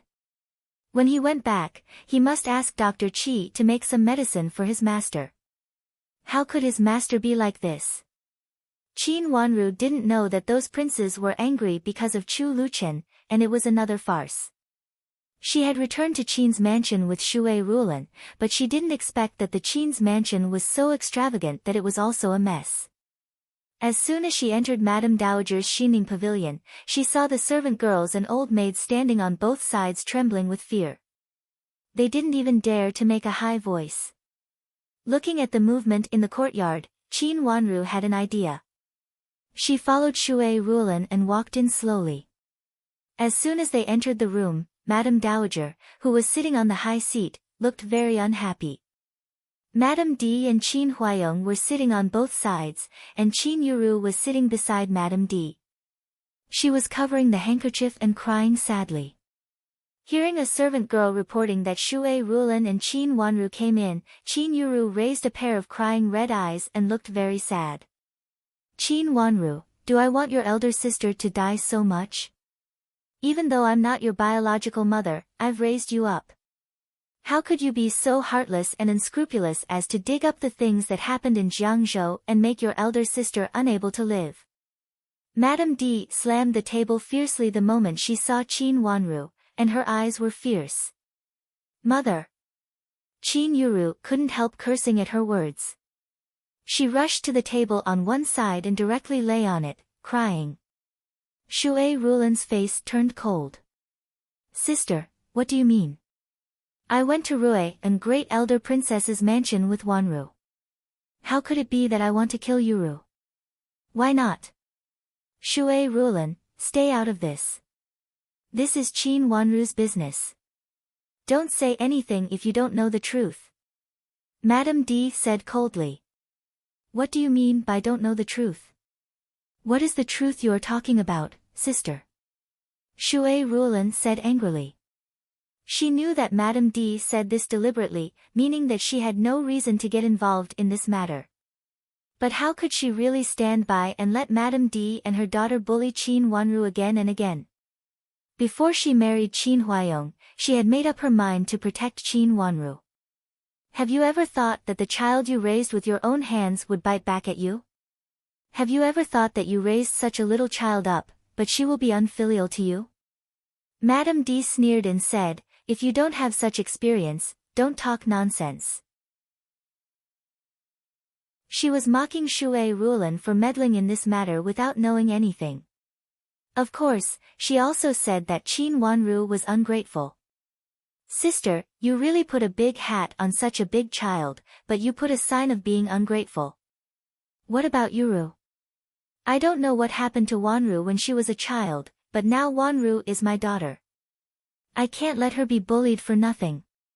Sister, please tell me clearly, what happened today? Why is it okay for people from Duke Yong's mansion to bully Wanru with Yuru, but Wanru can't refute them? Looking at Qin Huayong, who had been silent with a gloomy face, Shui Rulan's eyes became cold. She was not stupid.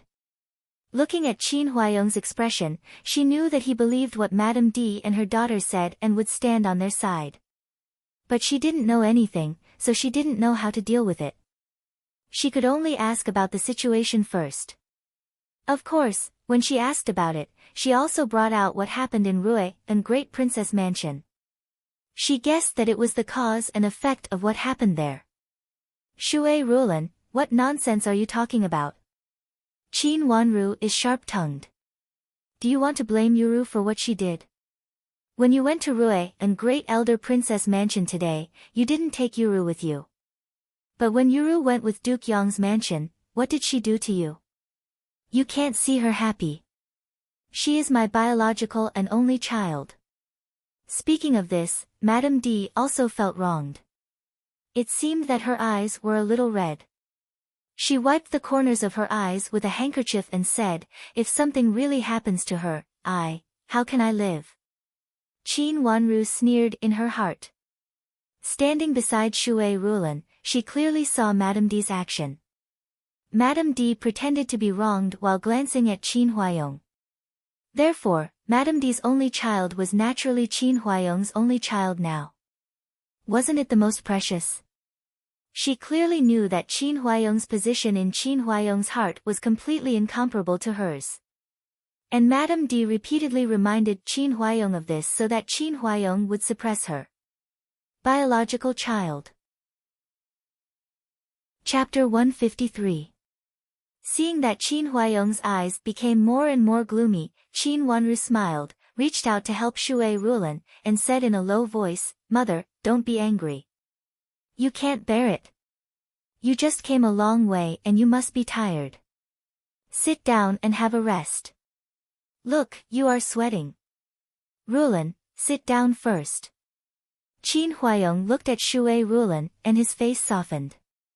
Madame D stared at Shui Rulan with hatred. How could a cheap widow be pregnant with the general's child? She didn't know how shameless she was. Her eyes fell on Shui Rulan's abdomen. If her eyes could burn, Shui Rulan's abdomen would have been burned by her. Shui Rulan didn't refuse. She nodded and was helped by Qin Wanru to sit down in the chair beside Qin Huayong. This made Madame D more angry, but she slightly raised her head and became angry and aggrieved. She looked at Qin Huayong and said, "General, say something. Did you meet Yuru at the gate of Rui and great elder princess and quarreled with her?" Qin Huayong looked at Qin Wanru, frowned and asked. "Yes, I saw big sister, but I didn't quarrel with her. It was Miss Yong of Duke Yong's mansion who wanted to push me down the fence. There were many stones there, and I would be hurt if I fell. Miss Yen of the Imperial Censor's mansion couldn't stand it anymore and helped me to say a few words. Many people saw it at that time." Qin Wanru raised her eyes and said with a little confusion, "Why did big sister cry? Wasn't I the one who had an accident at that time? Is big sister worried about me?" She looked at Qin Yuru, who was crying and whimpering, and then looked at Madame D, who was angry, with her ignorant eyes, as if she didn't know what was wrong. "Nonsense. It is obvious that you deliberately want to bring up what happened at that time." Seeing that the situation was not good, Madame D hurriedly rebuked her in a louder voice. She was so angry that she did not get an invitation to Rui and Great Elder Princess's banquet. Qin Yuru, who had tried so hard to persuade Duke Yong's mansion to go with her, came back in embarrassment. After all, Rui and Great Elder Princess was not Marquis Fengyang. Not everyone could get the invitation card from her mansion. With such glory, even if she met heir of Marquis Yangxiu, she did not dare to say anything at Rui and Great Elder Princess's banquet. If she disturbed Great Elder Princess, heir of Marquis Yangxiu could not bear the responsibility. This was such a good opportunity, but he didn't let himself show up. Instead, he let Shui Rulan show up before him. What would others think of him? Was it because he wasn't favored, or was he about to fall from the position of the principal wife that he treated a secondary wife as an honored guest and abandoned the principal wife? Madame D could not suppress her anger. Coincidentally, Qin Yuru came back crying. She could not directly vent her anger on Shui Rulan, so she threw herself on Qin Wanru. "What did I say at that time?" Qin Wanru became more and more confused. "Madam, do you mean that I explained at that time that I didn't snatch someone's marriage in Jiangzhou and refused to get married?" After saying that, she deliberately turned her head to look at Shui Rulan and said hesitantly, "Mother, at that time, many misses who were with big sister said this about me, right? Can't I explain that I didn't do such a thing?" "General, why did outsiders say that about Wanru?" "Wanru just arrived in the capital city, and she is not a famous daughter of an aristocratic family. Why did so many people say that about her? When I entered the door, there were a lot of misses around Duke Yong's mansion, and they were all talking about this." Shui Rulan turned to look at Qin Huayong and asked with a slightly cold face. She subconsciously reached out to cover her belly. Madame D's eyes flashed with hatred, and her eyes fell on Shui Rulan's belly fiercely. Now she hated Shui Rulan's belly the most. She hoped that Shui Rulan would be angry and affect her fetus, or directly cause her to have an abortion. They are all talking about Wanru. Qin Huayong also heard something different. He raised his eyes and looked at Qin Yuru, who was still lying on the table and crying. In the whole Qin's mansion, Qin Yuru was the first to arrive in the capital city. If someone talked about Qin Wanru, it was most likely to be Qin Yuru. Thinking of what happened in Jiangzhou, Qin Huayong couldn't say that his eldest daughter was really innocent. But this was his only daughter. Yes, they are all talking about it. Wanru just explained a little. How did it become that they want to force Yuru? Is it true that Wanru is wrong about those things? So they have to pour the dirty water on Wanru? Shui Rulan sneered. She was gentle, but at this time, looking at Qin Huayong's swaying look, she couldn't help but get angry. Her voice also unconsciously became fierce. "Yuru, tell me what happened. How did outsiders know about what happened in Jiangzhou?" How did they know about the marriage snatch and annulment? Qin Huayong patted the table with his hand and his face became cold. Father, I don't know. Anyway, I didn't say it. Qin Yuru was a little flustered. She didn't expect Shui Rulan and Qin Wanru would immediately grasp this key point. But she had already prepared for it, so she immediately gritted her teeth and denied. If big sister didn't say it, who else could it be? Who else would know me? Qin Wanru asked in distress and seemed to be very confused. Except for Qin Yuru, who would know Qin Wanru before coming to the capital city and hold such great malice against her.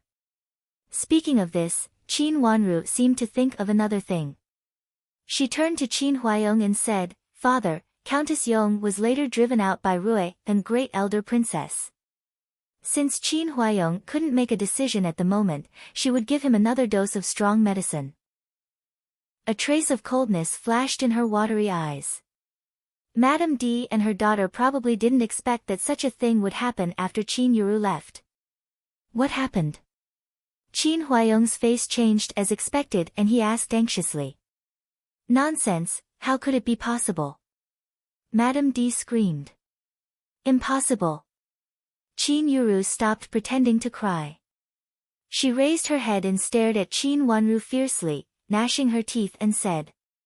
Of course it's true. Now the whole capital city should know it. If you don't believe it, you can send someone out of the mansion to inquire about it. That's how Countess Yong was driven out. Shui Rulan proved on the side indifferently. How could Rui and great elder princess drive my sister-in-law out? Don't talk nonsense. Looking at their calm appearance, Madame D became more and more uneasy, but she still said stubbornly. She didn't believe that such a thing would happen to her maiden family. Qin Huayong also didn't believe it, so he looked at Shui Rulan. I heard that it's related to the kidnapping of Rui and great elder princess grandson. Shui Rulan answered. Is it true? Qin Huayong had to face this matter. If it was true, it would be a big deal for Duke Yong's mansion, which would inevitably affect the reputation of Duke Yong's mansion. It's true. Shui Rulan nodded affirmatively again. Father, I was also involved at that time. A note fell at the scene with my name on it.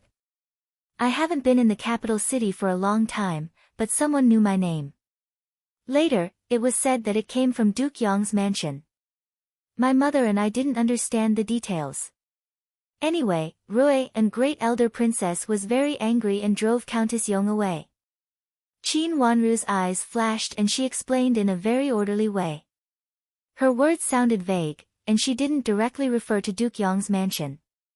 But Rui and great elder princess behavior gave everything reasonable evidence. As soon as she said this, Qin Huayong immediately believed her. He looked at Madame D, whose face turned pale, and angrily rebuked, What does Duke Yong's mansion want to do?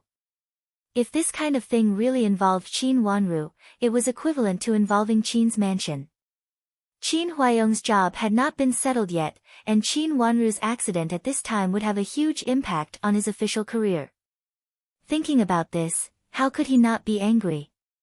Madame D panicked. She didn't know why things turned out this way. It was certain that Countess Yong didn't like Qin Wanru, but how could she really make trouble in front of Rui and great elder princess? In the end, she even asked Rui and great elder princess to drive her out.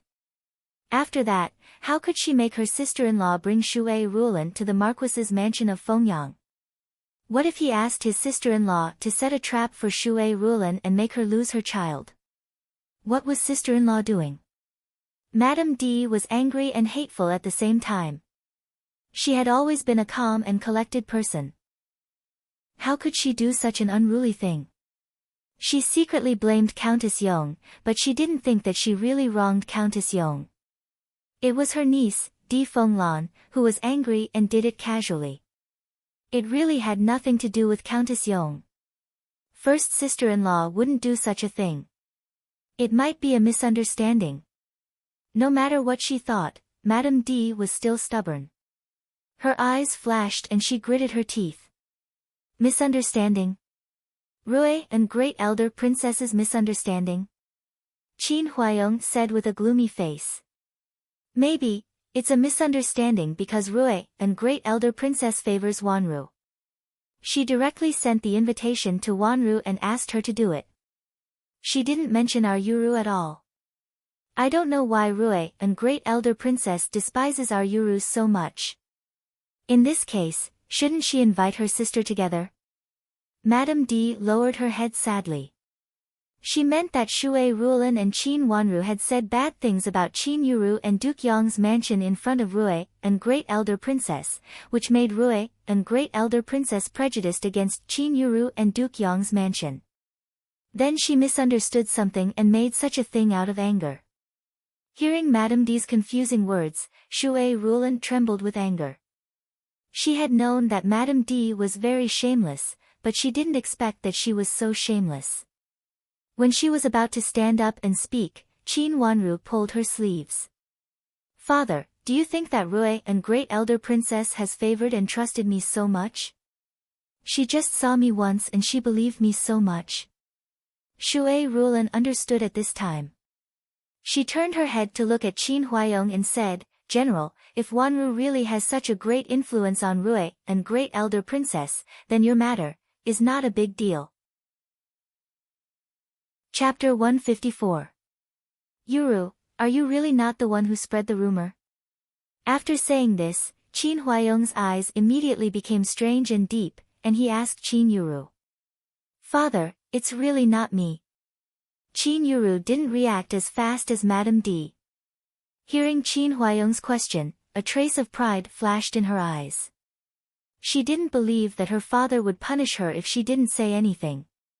Anyway, it was really not her who spread the rumor. Those misses were curious and sent their servants to inquire about it from her servants. Then it's your servants who spread the rumor. Later, each of them will go to the supervisor and receive 10 strokes of the stick, and they will be fined half a year's salary. Qin Huayong said decisively. Father! Qin Yuru screamed in shock. She was almost stunned. She never thought that Qin Huayong would punish all the servants around her. This was like beating everyone to death with a stick. How could she support her trusted people in the future? If anyone dares to spread the rumor in the future, directly sell them out. Our mansion doesn't need such servants who gossip. Qin Huayong stood up with a cold face. General, Yuru doesn't know anything, you. Madame D wanted to help Qin Yuru and also stood up. Well, it's been a long time. Go back, I'm tired. Qin Huayong didn't allow her to say more and said with a cold face. After that, he bowed to old grandma who had been silent and then walked out. When he walked to the door, he seemed to think of something. After looking back at Shui Rulan carefully, his eyes became gentle. Rulan, take good care of yourself. I'll assign you 2 more old maids. I'll ask someone to bring them to you later. Thank you, cousin. Shui Rulan stood up and bowed to him. Qin Huayong nodded and glanced at Qin Wanru. He wanted to say something but didn't say it in the end. He just moved his lips and then turned around and strode away. Father. Qin Yuru didn't want to give up and wanted to chase after him, but Madame D stopped her. Feeling the sweat in Madame D's hand, Qin Yuru gritted her teeth and actually calmed down. Mother, I'm going to find Grandma. Qin Yuru turned around and wiped her tears with a handkerchief. Of course, this was to remind the servants present that she was the granddaughter of Duke Yong's mansion. She was not willing to let Qin Wanru gain the upper hand. Ever since she knew that she was her father's only daughter, Qin Yuru became more and more arrogant. She felt that Qin Wanru was just an illegitimate child who came from nowhere and was not worthy to be mentioned in the same breath as her. Seeing Qin Wanru calling Madame D mother affectionately without knowing anything, Madame D always felt that she was watching a joke. Did such a lowly person deserve to have the same mother as her? Now she was suppressed by the bastard that she despised the most. How could she not be angry? She didn't really want to go to Duke Yong's mansion. She just wanted to let them know that her maternal grandfather was from Duke Yong's mansion and that Qin Wanru, a wild child picked up from nowhere, couldn't compare with her. Yuru, don't cry. If someone is really stirring up trouble between you and Wanru, of course, he will be punished. Madame D also knew that the words that she unconsciously drew out were bad. Since Qin Wanru said it through her words, she knew that it was going to be bad. Sure enough, Qin Huayong punished Qin Yuru's people without saying anything. She was extremely resentful in her heart, but she couldn't show it on her face. She pulled a smile and said to Shui Rulan, "Sister, please take care of the affairs in the mansion. I will call Yuru's people over, and you can punish them and tell them the rules." Now it was Shui Rulan who was in charge of the mansion, so it was reasonable for Shui Rulan to take care of this matter. Madame D and Shui Rulan were originally at odds. If Madame D's people were beaten by Shui Rulan, they would definitely dislike Shui Rulan more and be more loyal to Madame D. Qin Wanru sneered in her heart. Madame D was really good. In a moment, she thought of a countermeasure. No wonder she was so powerful in Qin's mansion for so many years, and even old grandma couldn't resist her edge. Seeing that Shui Rulan was about to speak, she reached out and pulled Shui Rulan's sleeve, motioning her to let her do it. "Madam, this matter is ordered by my father. Naturally, we should go to the supervisor of the outer court to receive punishment. We can also let the servants of the inner court watch the punishment, so that those who talk nonsense dare not to talk nonsense next time. Otherwise, next time it will not be a simple punishment of flogging and a penalty of salary." Qin Wanru raised her head and said with a smile. If it was the punishment of the inner court, it was indeed Shui Rulan who asked people to carry out the punishment. However, it was Qin Huayong who said that they should be punished, so it could be regarded as the matter of the outer court, and the supervisor of the outer court was Qin Huayong's people. But if so, it would seem that Madame D sent people out to be punished, instead of Shui Rulan deliberately finding fault to beat Madame D's people because she disliked them. The meaning of this was completely different. If it is the matter of the inner court, why not ask Madame Shui? Why bother father's people? Qin Yuru also heard the twists and turns in it and immediately said. But it is obviously father's order, not mother who wants to beat people. Qin Wanru's eyes flashed and said. Hey, how can you say that? Qin Yuru was furious. I said what father said just now, am I wrong? Qin Wanru's eyes were slightly cold. Qin Yuru was so angry that her face turned red. When she was about to say something, old grandma interrupted her rudely. Are you done? If you are done, leave me. I am also tired here. If you can't argue clearly, go to Huayong to argue. He should not be far away now, let a servant go to find him. She said this calmly, and it was the first time since Qin Wanru came in that old grandma spoke, but the impatience was clearly expressed. Even if Madame D and her daughter wanted to pester Qin Wanru, with old grandma's words, they could not say anything more. Madame D took a deep breath and showed a trace of a smile on her face. Mother, Yuru and I will leave immediately. What do you think about the matter we talked about before, mother? She knew that if she said anything at this time, it would only make old grandma angry, or even really call Qin Huayong here. It was not appropriate to confront force with force at this time, so Madame D cleverly changed the topic and mentioned the matter they came to talk to old grandma about. It's up to you.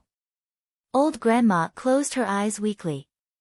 There was a trace of paleness in her yellowish face, and it was obvious that she was not in good spirits. Moreover, old grandma sat there without saying a word just now, so she should be in a bad mood. Mother, it's good that you agreed. Then Yuru and I will go back first. Seeing that she had achieved her goal, Madame D was not in the mood to argue with Qin Wanru and Shui Rulan. After bowing to Madame Dowager, he pulled Qin Yuru, who was unwilling, to bow to her as well, and then left with Qin Yuru. After waiting for them to leave, Shui Rulan asked anxiously, Mother, what did you promise sister? Madame D's reaction was very strange. She could even bear the fact that Qin Yuru's people were going to be punished. It seemed that she wanted something big. Shui Rulan was worried that Madame D would do harm to old grandma. She wants a few more newly bought shops in the mansion. Old grandma sneered, and Huai also agreed. Just now, Qin Huayong accompanied Madame D here for the new shop in the mansion. He said that if Madame D wanted to marry into Duke Yong's mansion, the dowry must be a must. Marrying into a high position should not be looked down upon. They talked a lot and Qin Yuru came back crying.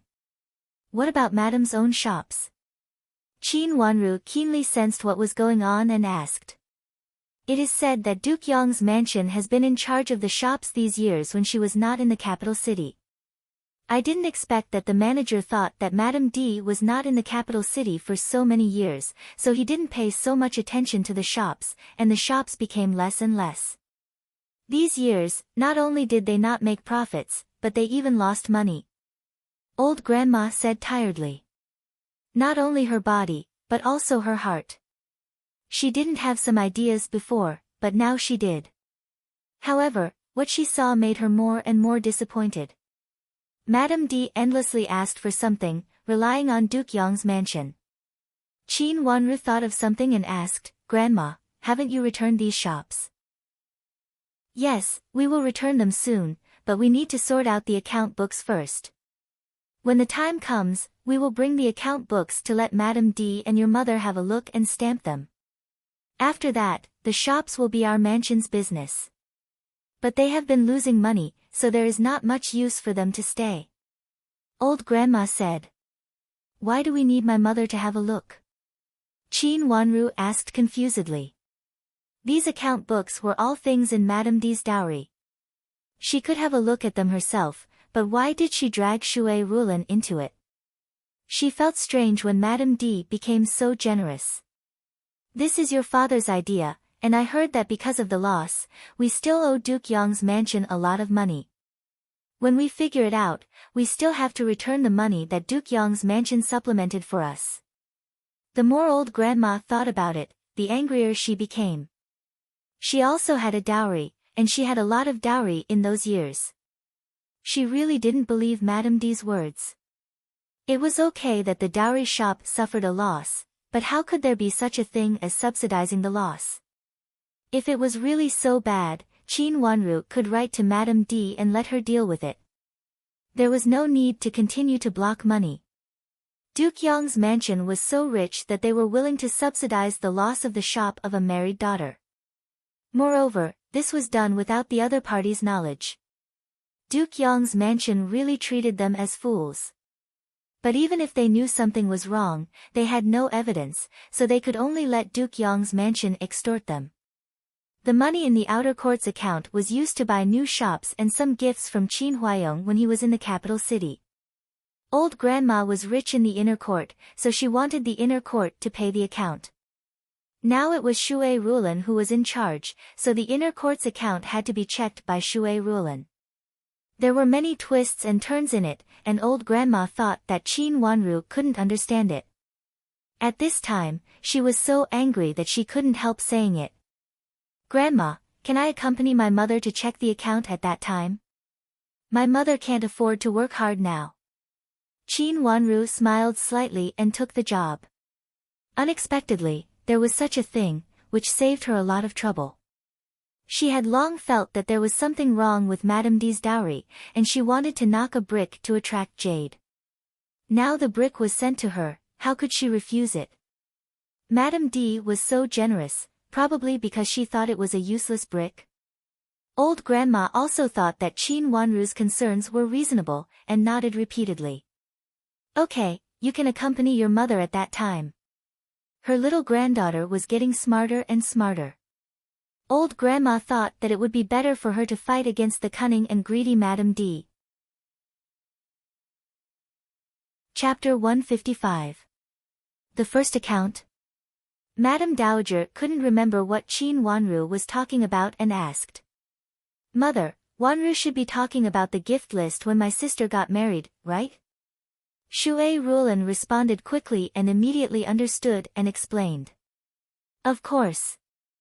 Madame Dowager turned to look at Nanny Duan. She had always asked Nanny Duan to keep some important things.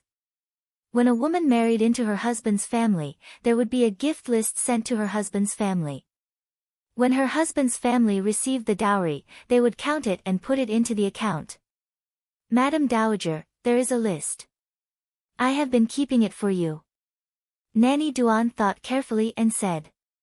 She naturally didn't dare to omit such an important thing. Even before she came to the capital city, she deliberately brought this list with her. When they were in Jiangzhou, Madame D had been talking about the money of those shops and said that it was the money in her dowry. When they arrived in the capital city, she might say something else. With this gift list, at least it could be a proof. That's good. Grandma, you can give this list to Mother first. If something happens to Madame D because of these things, Mother can be prepared. Qin Wanru suggested calmly. Every time Madame D talked about her dowry, Shui Rulan had nothing to say. After all, she didn't know what happened at that time. Even if she wanted to say something, she couldn't get to the point. Madame Dowager couldn't always have the energy to accompany Madame D. The best way was to put this list in front of Shui Rulan so that she could see through it. In this way, even if Madame D wanted to do something, she had to think it over. Moreover, she wanted to use this gift list to remove the mask of Duke Yong's mansion. Okay, I will ask Nanny Duan to send the list to your mother later. Madame Dowager thought for a while and understood Qin Wanru's meaning. She nodded with a smile on her face and said. After the discussion, Madame Dowager sent Shui Rulan to have a rest. She was pregnant and went out to meet guests. At this time, she looked a little tired. Shui Rulan couldn't stand it anymore, so she stood up and said goodbye to Madame Dowager. Seeing that she was going to leave, Qin Wanru also stood up and left with her.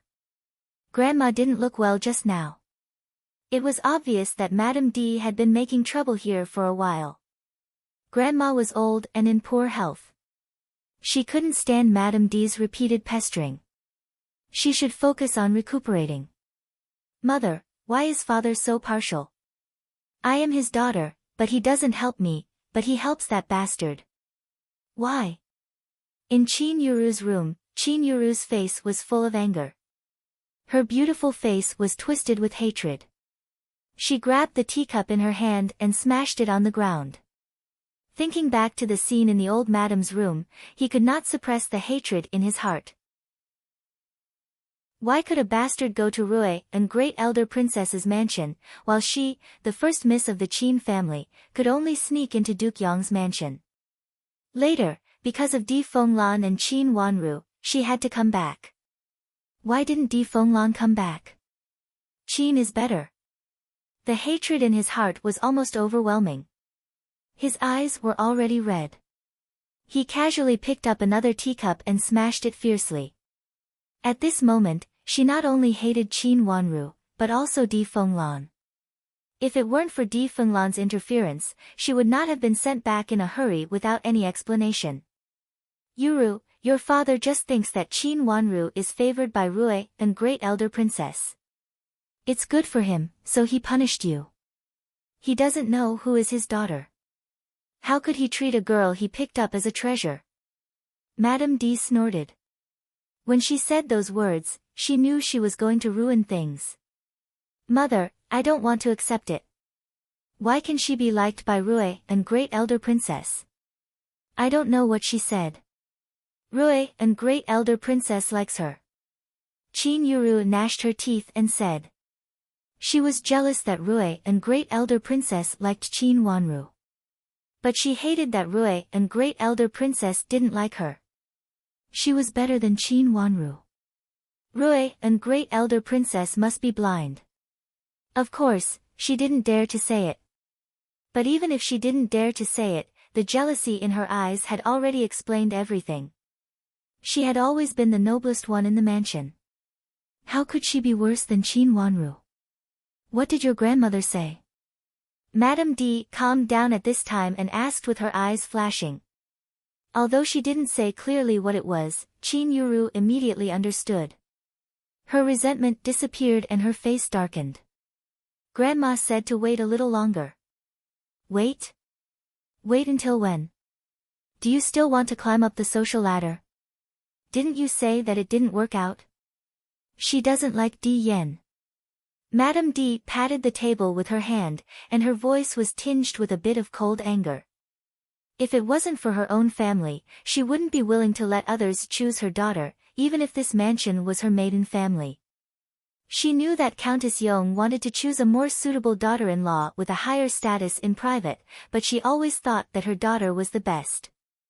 At this time, Countess Yong didn't say yes for a long time, and she was already very upset.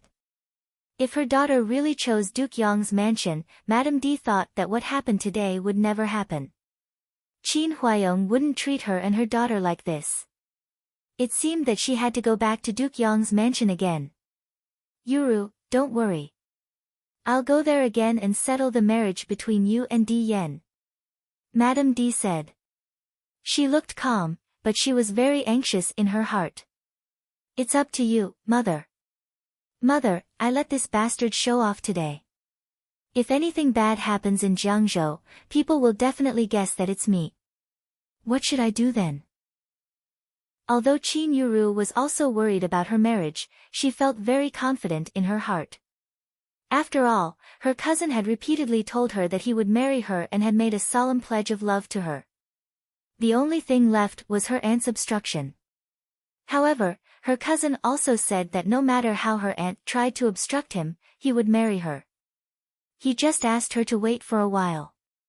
At this time, she was thinking more about what Qin Wanru said today.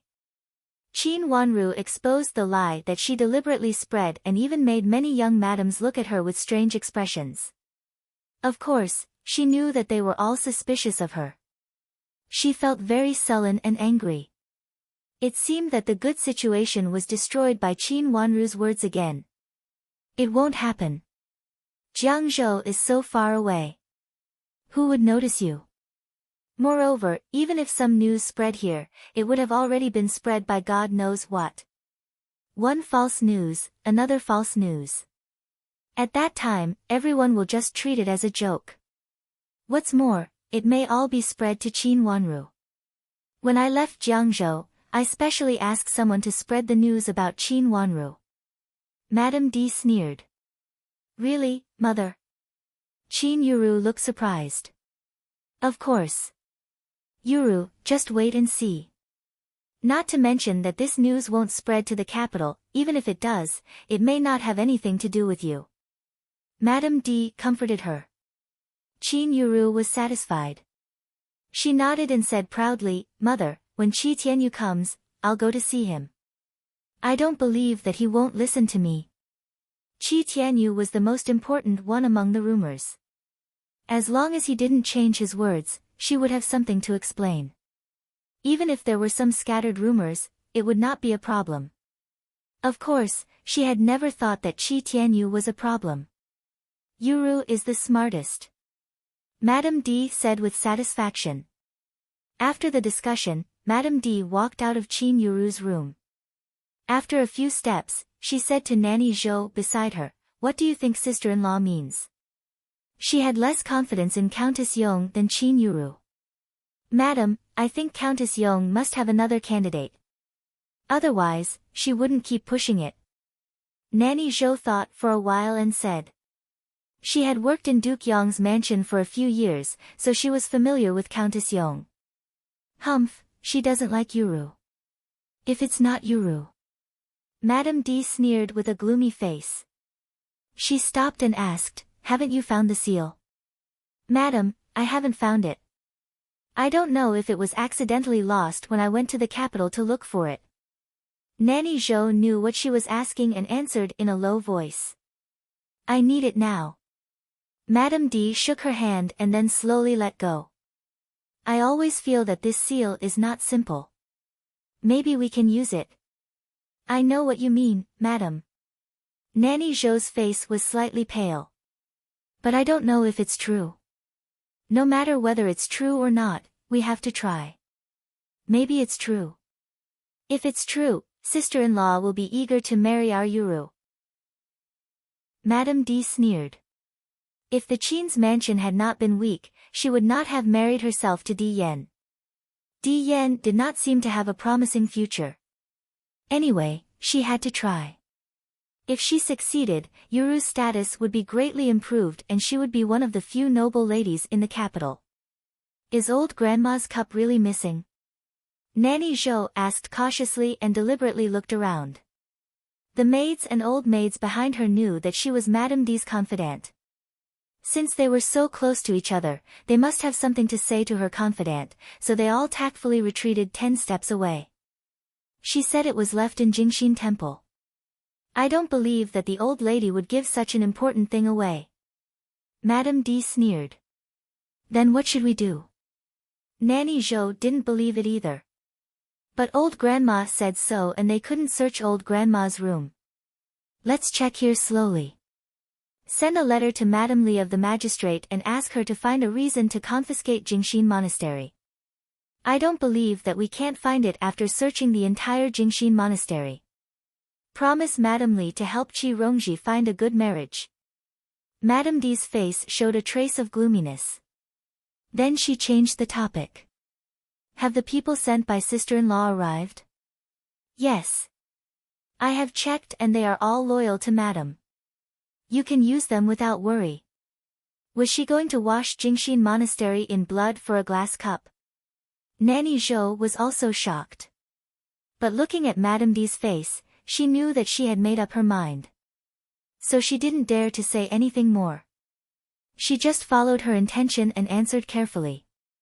She knew that Madame D was asking about the maids and old maids sent by the merchant. Pick a few and spread them out. Don't put all of them in my place and Yuru's. Madame D ordered. When Qi Tianyu arrives, send someone to keep an eye on him to see if there's anything unusual. Madame D was not Qin Yuru. She didn't believe that Qi Tianyu would always listen to Qin Yuru. Yes, I understand. And those, just let them quarrel for no reason. Madame D sneered and said coldly. Her mother taught her to cut flesh with a blunt knife. If she felt wronged, it would make the general less suspicious. In the end, it was still unknown whether Qi Rongji could give birth in October or not. If the first time didn't work, she would do it again. She didn't believe that she couldn't outlast Shui Rulan. I will make it clear to these people. Let them pick the right time to stir up trouble and don't let others see it. Nanny Zhou understood tacitly and smiled extremely proudly. Chapter 156. Qi Tianyu didn't know that he had been schemed by many people before he arrived at Qin's mansion. He looked at the brocade clothes in front of him and hesitated. Should he cut off the relationship with Qin's mansion or not? But after thinking about it, he asked the servant to take the clothes and follow him to Qin's mansion. After entering Qin's mansion, he went to see Qin Huayong first. After they chatted for a while, Qin Huayong asked an old maid to take him to find Qi Rongji. Qi Rongji lived in a guest room, but because she was a member of the family, she lived in the guest room behind Shuihua Gate. Qi Tianyu followed the old maid into the room and saw many people. Someone had already reported to Qin Yuru. Qi Rongji was in a bad mood. When Qi Tianyu came in, he saw her maid, Chuni, kneeling on the ground and crying. He knew she was angry again, so he looked a little unhappy. Go and serve tea to my brother. Qi Rongji kicked Chuni and scolded, you are just a blind girl. Qin Yi hurriedly stood up with red eyes and hurried to the side. Chuanxi hurriedly served tea. Qi Tianyu sat on a chair on the side and asked the servant to send the clothes to the table. Seeing these sets of gorgeous clothes, Qi Rongji was happy. She reached out to pinch them, looked at the lace and embroidery, and smiled with satisfaction. Thank you, my brother. When Qi Tianyu took out another jewelry box from his bosom, Qi Rongji beamed with joy. She reached out to take it and saw that it was indeed a fashionable style. It was similar to the one she had seen Qin Yuru wearing these days, but it was even more beautiful. Her eyes lit up. Rongji, you live in Qin's mansion now. You can't speak and act like you are at home. Even if the miss of Qin's mansion is not good, you can only bear it. Do you know what father and mother mean? Qi Tianyu saw that Qi Rongji was in a good mood at this time, and there were their confidants in the room, so there was no taboo, so he spoke bluntly. I know. They just want me to choose a good one. Qi Rongji blushed and hesitated. This was what her mother had been telling her before she came to the capital city. He asked her to choose a good marriage through Qin's mansion after she entered the capital. Therefore, you should be more careful in Qin's mansion. Don't have any conflicts with the Qin sisters. Now that you are living in their mansion, you can't make them unhappy with you. Otherwise, I can't help you outside. Qi Tianyu exhorted her once again. Brother, did Qin Yuru tell you something? Qi Rongji's smile disappeared when she heard Qi Tianyu's words. Yuru didn't say anything to me. You should think about your current situation. Before you find a good marriage, remember not to fall out with the sisters of Qin's mansion. Wanru is still a child, so there is nothing to worry about, but Yuru, you still have to be more careful. Qi Tianyu warned her. Big brother, I understand. Don't worry, I won't make trouble, let alone Qin Yuru. Qi Rongji said. She had thought this through. That was why she would rather sulk than find trouble with Qin Yuru these days. She could bear it. For her marriage, she could bear anything. It was the wet nurse who followed her to the capital who told her again and again that made her understand. That's good. I can't stay here any longer, so I have to go back now. If you have any problems in the future, just ask the servant to send me a message. Qi Tianyu stood up and said. After thinking for a while, he added, or you can tell my second brother. Qi Baiyu. Brother, forget it. What can he do? The most he can do is to climb over the wall to play with Qin Wanru. But it's not a child now, and it's not Jiang Zhou anymore. Even if he wants to find Qin Wanru, she may not care about him. Qi Rongji said sarcastically. She had never paid any attention to this half-brother of hers. In the past, she had only treated him as a servant and ordered him around in the manor. Seeing Qi Rongji like this, Qi Tianyu knew that she couldn't persuade him. He frowned and said nothing, then turned around and left. At this time, Qi Rongji's mind was full of clothes and jewelry. She didn't send him out of the yard, but directly took a set of clothes and went inside to change. Qi Tianyu came out of Qi Rongji's yard and turned a corner, and then he met Qin Yuru. Qin Yuru, who was dressed in a light peach-colored dress, stood at the end of the gravel path. She looked at him with reddened eyes and tightly held the handkerchief in her hand. She looked delicate and sad. Qi Tianyu stood far away and looked at Qin Yuru quietly, but he didn't approach her. Brother Tianyu. Qin Yuru turned around and took the initiative to come to him. It seemed that she was surprised to see him, and her face was full of surprise. First Miss Qin. Qi Tianyu saw her and saluted. Brother Tianyu, why do you call me like this? Qin Yuru was so sad that tears almost fell down. She stood in front of Qi Tianyu and didn't know what to say. She just felt sad and sad. First Miss Qin, this is the best. Qi Tianyu shook his head and said gloomily. His eyes slightly fell on the ground 3 inches in front of him, and he looked polite and distant. In terms of appearance, Qi Tianyu was much better looking than Di Yan. He was tall and handsome, and they were childhood sweethearts. Naturally, Qin Yuru thought differently of him. Moreover, they had talked about marriage before. At that time, there was no news in the capital city, and Qin Yuru did want to marry him wholeheartedly. Later, because of Duke Yong's mansion, she changed her mind. She didn't feel sad after she retorted. In her heart, she had always thought that even if she and Di Yan were engaged, Qi Tianyu would always listen to her. However, when she saw that Qi Tianyu seemed to want to draw a clear line between them, she really panicked. At this time, her eyes really turned red. She took 2 steps forward and didn't care that they were still in the yard. She grabbed Qi Tianyu's clothes and tears fell down. Brother Tianyu. I don't want to be like this. First Miss Qin, now, it's good for both of us. Qi Tianyu was stunned for a moment. It seemed that he didn't expect Qin Yuru to be so out of control. But then he reached out to hold Qin Yuru's hand and pulled his clothes out of her hands, and said calmly. Brother Tianyu, I don't want to be like this. I don't want you to treat me like this. You will always be my brother Tianyu. Qin Yuru couldn't help crying. Her tears fell down and she leaned into Qi Tianyu's arms weakly.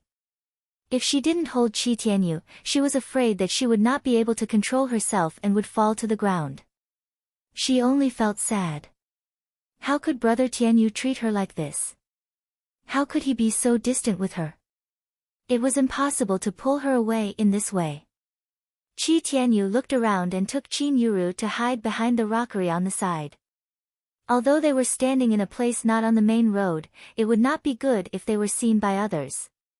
He took Qin Yuru to hide behind the rockery. Seeing that there was no one at the intersection, the servant walked to the intersection and stood behind a tree to help them keep watch. Brother Tianyu, Brother Tianyu. Qin Yuru felt that she had never been so sad before. Since there was no one around, she hugged Qi Tianyu tightly and cried while muttering to herself. Qi Tianyu stood there and let her hug him. His eyes slowly fell on the face covered with tears and snot. There were traces of his love for her face in the past, but now it looked just like that. He even felt that her crying was so embarrassing that he even felt that it was ridiculous. A strong smile almost overflowed from his mouth.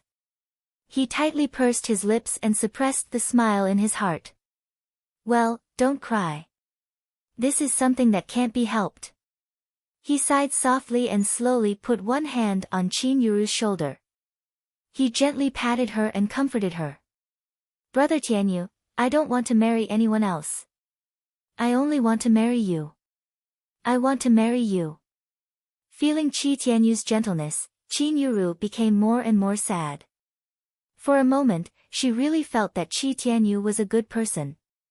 If these good things were not hers in the future, she really felt that she couldn't bear it. In the past, she never thought that Qi Tianyu would be estranged from her. When she saw Qi Tianyu just now, she felt inexplicably sad. You want to marry me? Qi Tianyu's eyes were inexplicably deep, but his face was still gentle. Yes, I want to marry Brother Tianyu. Brother Tianyu, let's run away. Let's run far away to a place where no one can find us. No one will come looking for us in the future. We can be happy together forever. Qin Yuru held Qi Tianyu tightly and cried loudly. Brother Tianyu. At this moment, even she herself felt that she was sincere to Qi Tianyu. She could give up everything and go with Qi Tianyu. She wanted nothing but to be with Qi Tianyu. Okay. Let's go now. Qi Tianyu answered gently. Really?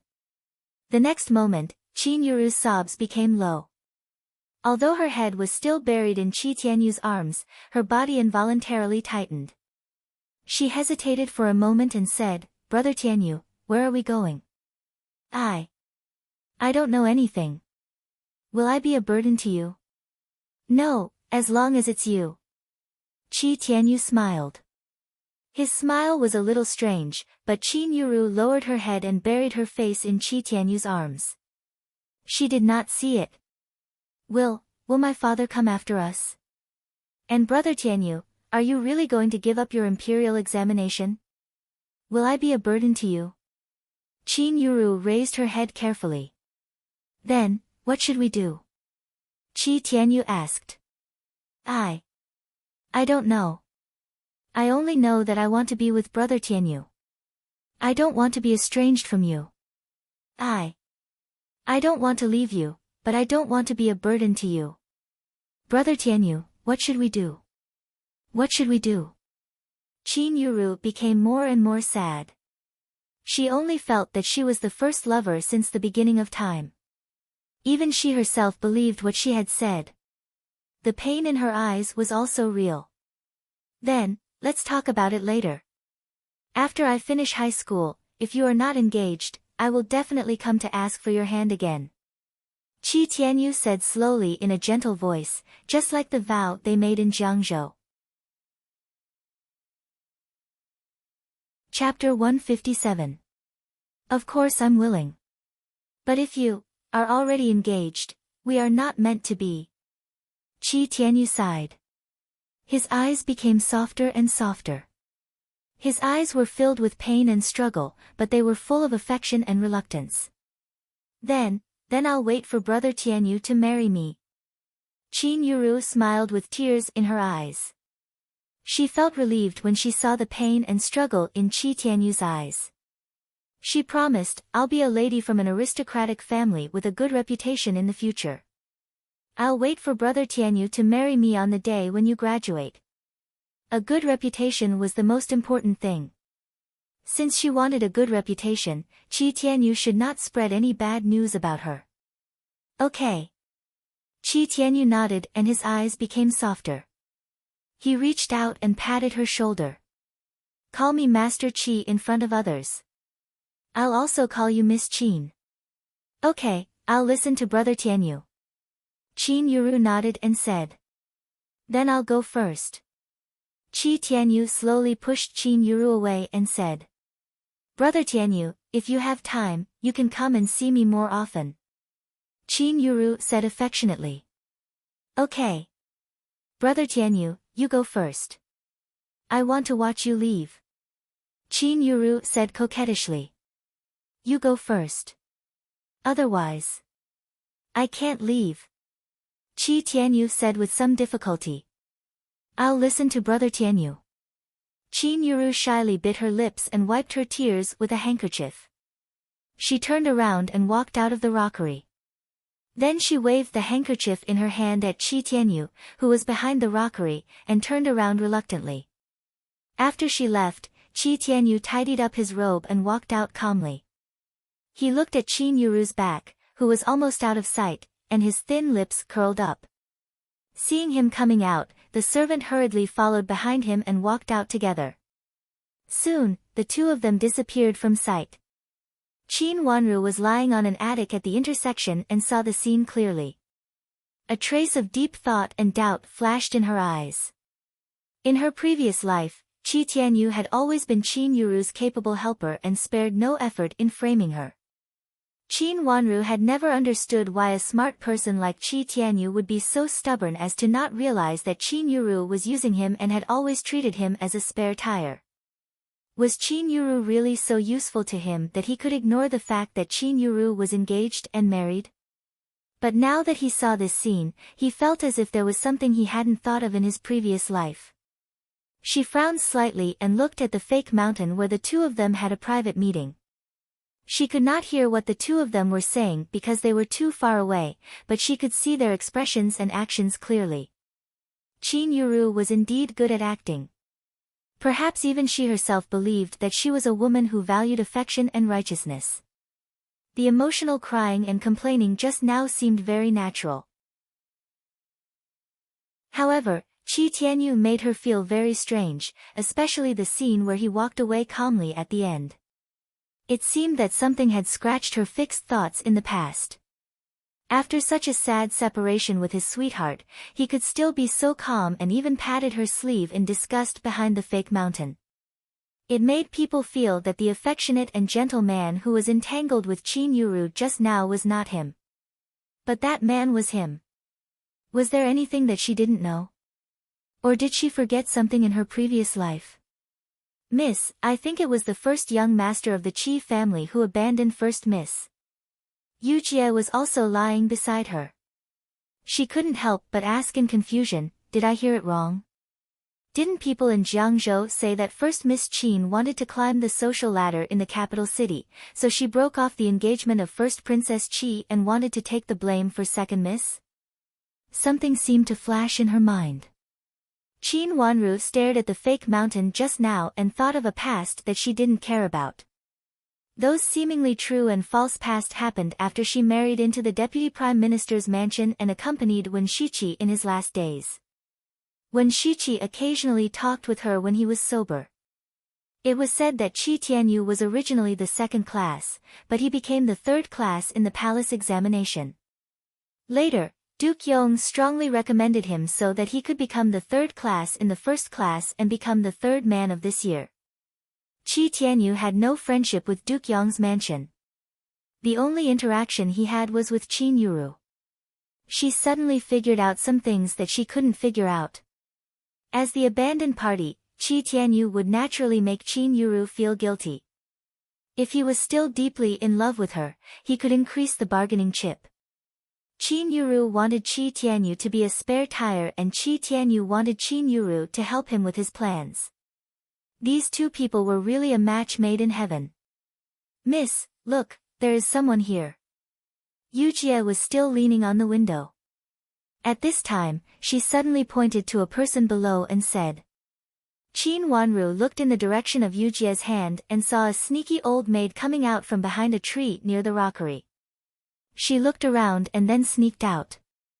This direction happened to be to the Yulan pavilion where Madame D lived. It was Madame D's people. However, after the old maid walked for a while, she turned back and looked back in confusion. This direction happened to be the direction of the attic. "Miss, will she find us?" Yujie lowered her voice and said, lowering her head involuntarily. Qin Wanru shook her head.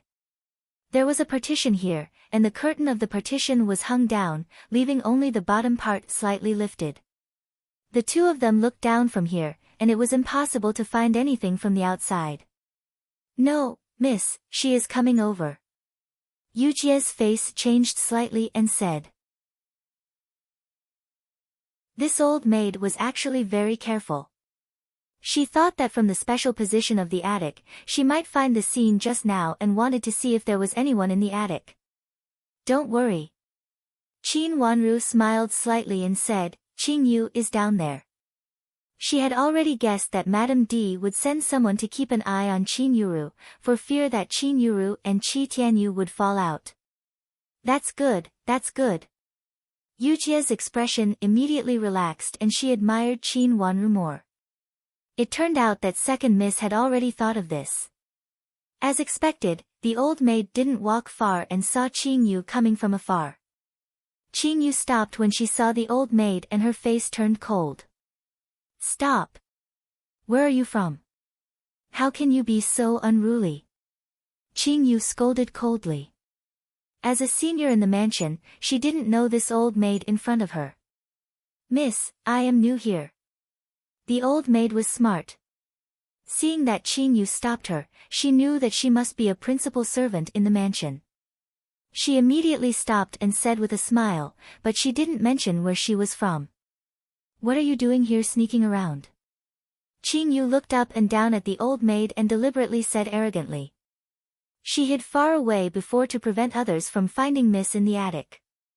She thought that the old maid had left, but she didn't expect that she suspected that there was someone in the attic and turned back. "I didn't. I just don't know the way and got dizzy." The old maid smiled and said. "Where are you going?" Qin Yu continued to say with a cold face.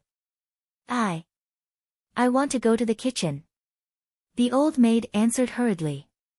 She didn't dare to say that she wanted to go to the attic to have a look. Although she said so, her eyes still wandered to the attic. It was closer here and she could see more clearly. Looking up, the curtain was down and there was nothing unusual. "Go that way, just go over there."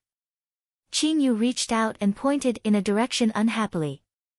Thank you, I'll go right now." Seeing that there was nothing serious here, the old maid hurriedly nodded and bowed with a smile. After that, she went in the direction pointed by Qin Yu. Qin Yu followed her forward, which made the old maid so nervous that she almost looked back to see if Qin Yu followed her. However, she didn't dare to show her trace later. She could only go to the kitchen and pretended to ask for a few things. Qing Yu also followed her into the kitchen and asked the kitchen to bring the bird's nest porridge that she had stewed before. In the attic, Qin Wanru and Yujia took advantage of this gap to go downstairs and return to her Jifang pavilion. After sitting for a while, Qing Yu came in with a food basket. After entering the room, she took out the bird's nest porridge from the food basket and put it on the table in front of Qin Wanru. Then she stepped aside and reported, "Miss, it's really the old maid from Madame D's yard. She said that it was sent here yesterday." At that time, Madame Shui and second miss were not there.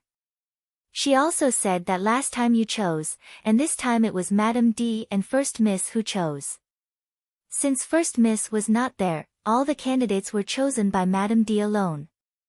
Qin Wanru drank a mouthful of porridge and asked after thinking for a while, "Is it the same old maid from last time?" "No, it said that it's another old maid in the capital city. However, I saw that she didn't bring many people, and most of them were asked to stay by Madame D. Isn't Madame D the most picky? I don't know why she is so good-tempered this time. She didn't say much and actually took all the people." Qing Yu asked in surprise. Madame D's temper had always been a bit overbearing and unreasonable. In the past, when she was in a bad mood in Jiangzhou Prefecture, everyone knew that. However, it was unexpected that she became so good-tempered when she just came to the capital city. Qin Wanru smiled slightly but didn't say anything. She picked up the spoon and scooped up a mouthful of porridge. After taking a sip, her watery eyes narrowed. Madame D could use someone again. It should be a confidant selected by Duke Yong's mansion for her. Otherwise, it was impossible to ask her to keep an eye on Qin Yuru and Qi Tianyu as soon as they entered the mansion. Madame D's character was not so easy to trust people. "Miss, when I was in the kitchen, I saw something else." When Qin Yu said this, she was a little angry. Thinking of what she accidentally saw in the kitchen, she felt a little suffocated. Originally, she didn't know such a thing. This time, she just watched the old maid go to the kitchen, but she saw such an accident. Thinking of it, she felt angry.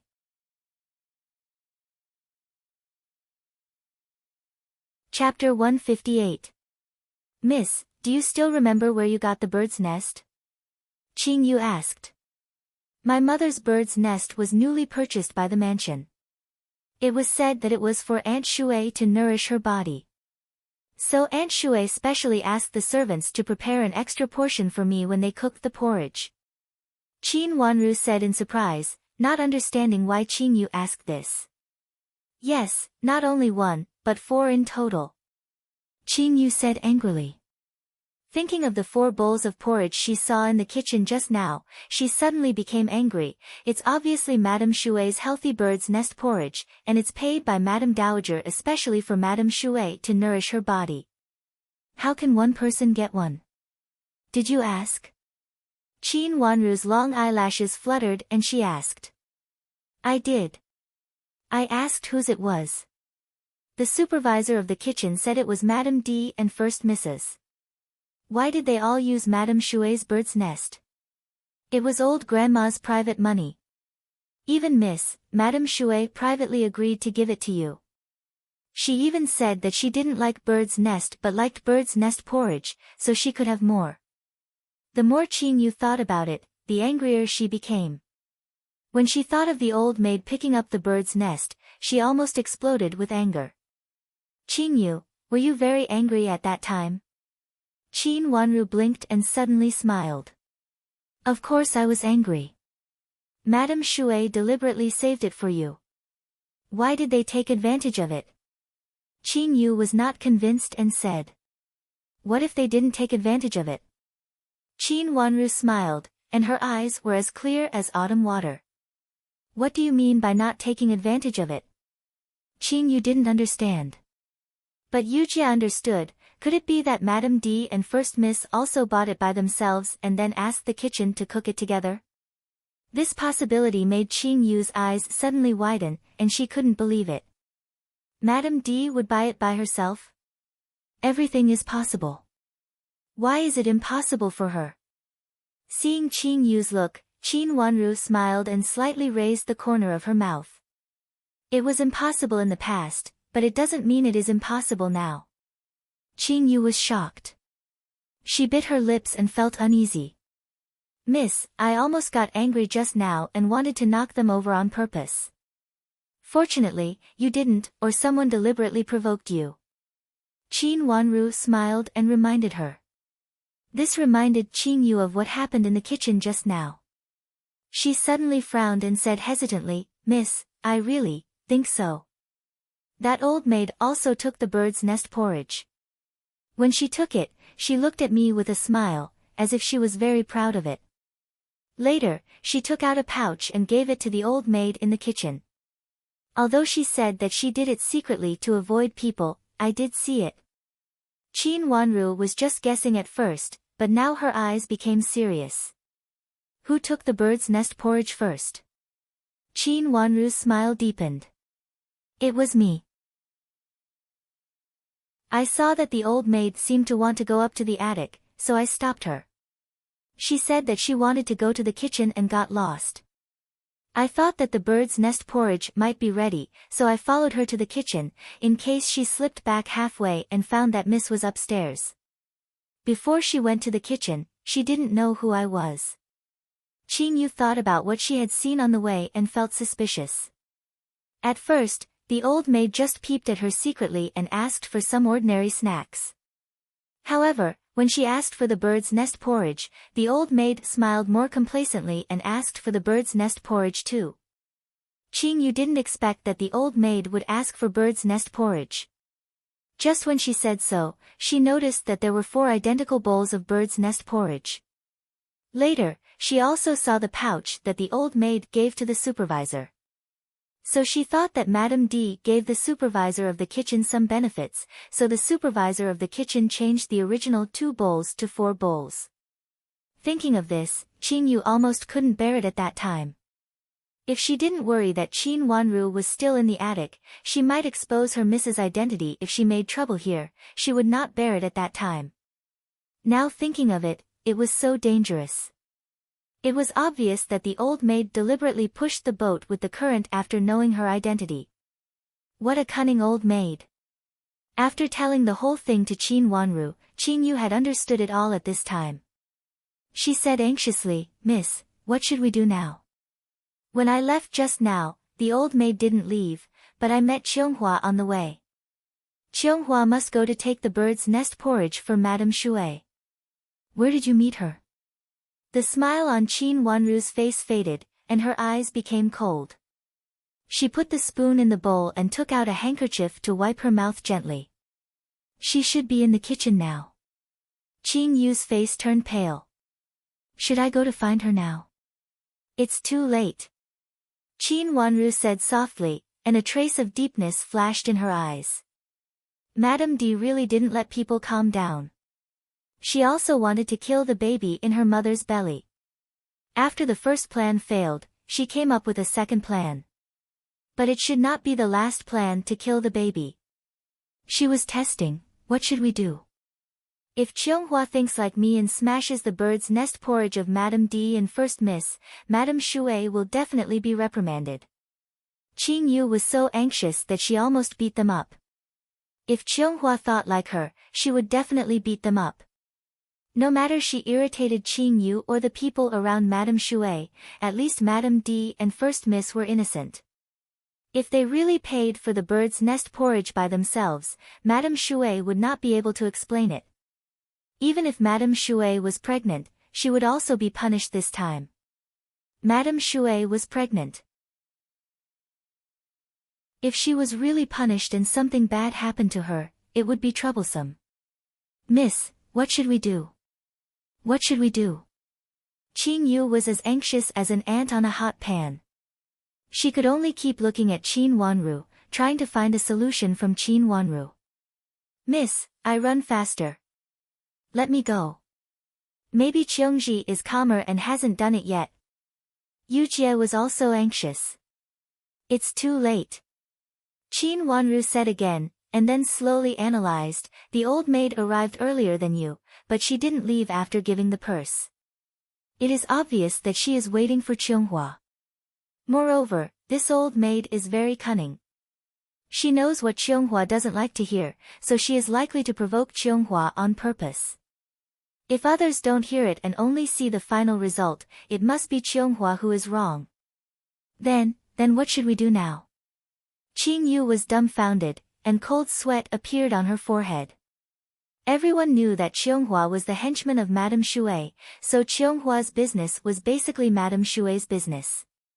Go and find out where Madame D's bird's nest comes from. Why does she make bird's nest porridge like us? In the past, Madame D liked to drink it directly. Why does she make the same porridge as me and my mother this time? Qin Wanru looked at the direction of Yulan Pavilion through the window and said calmly. Now the purchasing in the mansion was centralized. Even if Madame D wanted something personally, she had to pay the purchasing supervisor first and let the purchasing supervisor bring it into the mansion. In order to keep better evidence, Madame D would not take the bird's nest in the past, or it could be said that it was given by others. She must buy it from a legal place. But there was also a shortcoming. When Madame D went to Duke Yong's mansion, she brought back some gifts.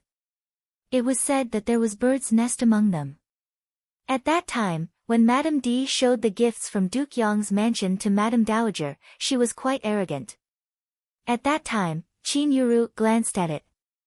There were many bird's nests, and they were all in Madame D's hands. Madame D and Qin Yuru had the same hobbies. They both liked bird's nest porridge, and all the seniors in the mansion knew it. Then there was one last point left.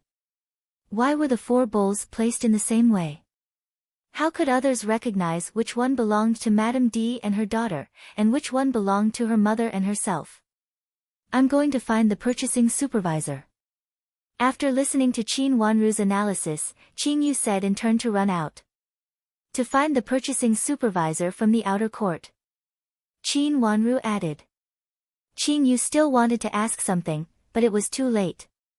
In addition, she trusted Qin Wanru more and more, so she didn't ask why it was the purchasing supervisor from the outer court. She ran out directly. I'm going to the kitchen to see what's going on there. Maybe Cheonghua hasn't been irritated. Yujia thought it was better for her to go to the kitchen. No matter what was going on there, Miss still knew nothing. She should act faster. After the two finished distributing, they left in a hurry. Qin Wanru picked up the spoon, continued to drink a spoonful, and then put it down, with a gloomy look in her eyes. Madame D acted very fast, and it seemed that she was going to do it slowly. Of course, it would be better if something happened intermittently. It seemed that Duke Yong's mansion not only sent people here, but also gave her advice. Qin Yu came back quickly. The purchasing was divided into the inner court and the outer court.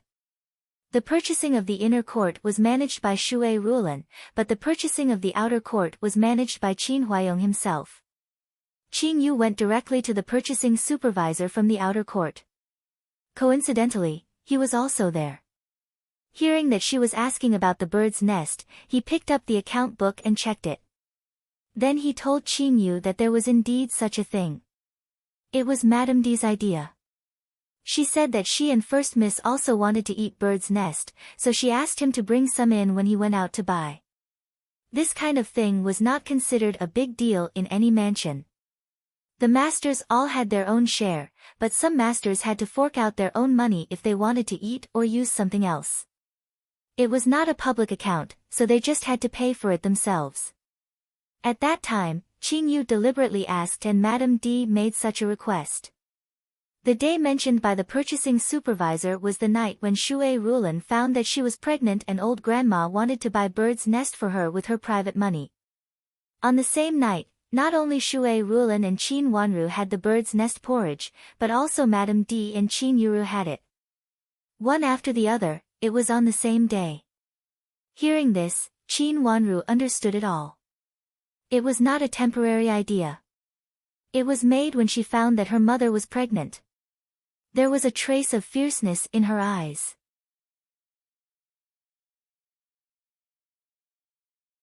Chapter 159. When Qin Wanru arrived at the kitchen, the two people who were fighting had been pulled apart. It was Yu Jie who was pulling Qianghua, and the supervisor of the kitchen was pulling an old maid on the other side. Both of them had messy hair and scratches on their faces, and both of them looked aggressive. Shui Rulan hadn't come yet, but Madame D had already arrived and was interrogating the two people. The old maid was really the old maid from before. A lot of servants surrounded the kitchen door, and those behind were standing on tiptoes to look inside. Qin Wanru came behind them with Qin Yu without alerting others. She just listened quietly.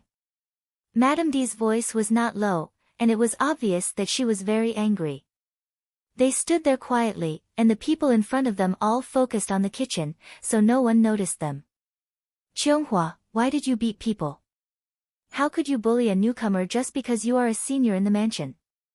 Madame D asked harshly, which meant that she had asked clearly just now.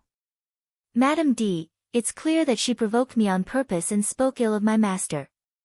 I was so angry that I fought with them, and... Qianghua's eyes fell on several bowls of bird's nest porridge which were exactly the same on the stove. When she was about to mention this matter in a very angry tone, her wrist was pinched by Yu Jie fiercely. She uttered ouch due to the pain, but she couldn't finish her words. Qianghua, did you tell the truth? She is a newcomer, and who gave her the courage to provoke you, a senior in the mansion? She didn't even know who you are, but she provoked you. Is she stupid? Madame D sneered. Madam, you have to uphold justice for me. I came to the kitchen to get the bird's nest porridge you ordered, but this servant girl, I don't know who she is. She said that your bird's nest porridge was taken from her master and that it belongs to her master. I didn't accept it, so I argued with her. I didn't expect that she would hit me. Please uphold justice for me, madam. As a newbie, I don't know what's going on. I really don't understand why the dignified madam of the general needs to share some food from others. The old maid pushed away the supervisor in the kitchen and cried loudly. She cried while wiping her tears, and shouted that she was wronged. She was not the only one who was wronged, but also Madame D's. Qianghua was so angry that she trembled all over. How could there be such a person in the world who turned black into white? She provoked Madame D first, took out her purse and gave it to a supervisor in the kitchen. She even pointed at Madame D secretly and was afraid that Qianghua would see it. However, Qianghua did see it. She was obviously asking the supervisor in the kitchen to pour more bird's nest porridge to Madame D. Qianghua also saw 3 identical bowls. Madame didn't want to eat the bird's nest given by Madame Dowager alone, so she made porridge for herself and second Mississippi. Even if we don't get along well, it's not something that you, a servant girl, can meddle in and take advantage of. But now you dare to frame my servant girl, and you keep saying that she provoked you and scolded your master. I asked you to say it out, but you have nothing to say. It's obvious that you have a guilty conscience. If you take it out again. If you don't show me the evidence, I will punish you according to the family rules. The smile on Madame D's face faded slowly, and she looked fair and strict. She even expressed that although there was a gap between her and Shui Rulan, they were a family after all. However, the intention of this family was to punish Qianghua fairly. Qianghua was angry and anxious. She wanted to rush to Qianghua, but Yu Jie held her tightly. She couldn't move for a while. She looked around and found that they were all servants and stewards in the kitchen. But there was no one else around them at that time, so no one could testify for her. Qianghua looked at Madame D with hatred. She obviously knew that she had fallen into the trap of Madame D's servant girl. Qianghua clearly knew that she was the most personal servant girl of Madame, and she married with Madame and came back later. Her relationship with Madame was different from that of a normal master and servant girl. If something really happened to her, Madame would definitely be sad. Madame was pregnant now. If she got hurt, it would be troublesome. Since that's the case. Come on, take Qianghua away and flog her 20 times. Madame D said lightly. Yes. Immediately 2 rough old maids came over and dragged Xianghua out. After being flogged 20 times, she would be skinned even if she didn't die. At least she couldn't serve Shui Rulan for a period of time. Now Shui Rulan's baby was less than 3 months old, and it was the most critical period. If she was not careful, she might have an abortion.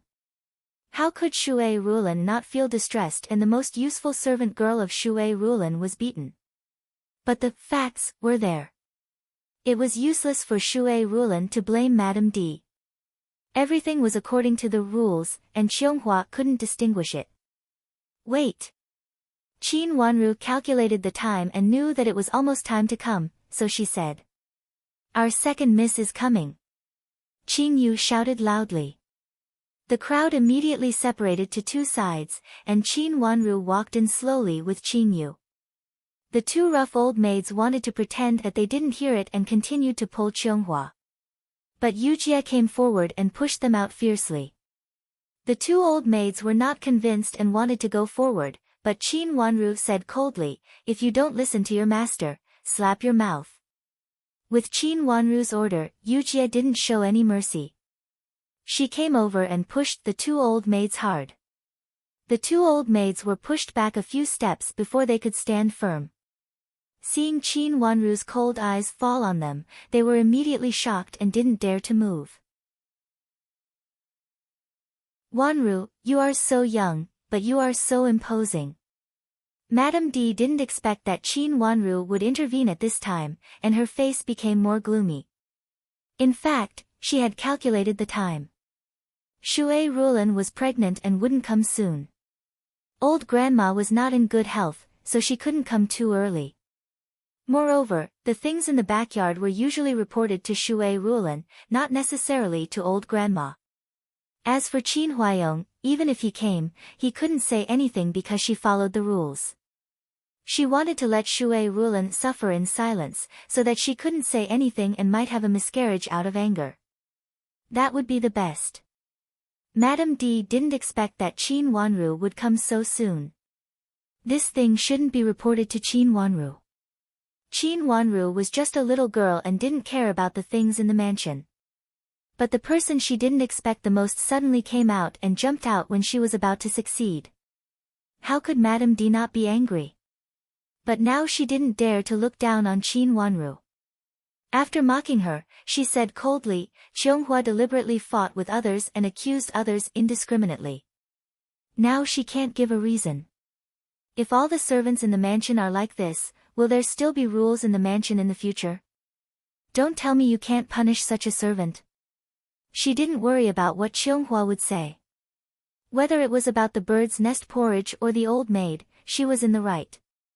Even if Qin Huayong wanted to help Shui Rulan, he couldn't, let alone Qin Wanru.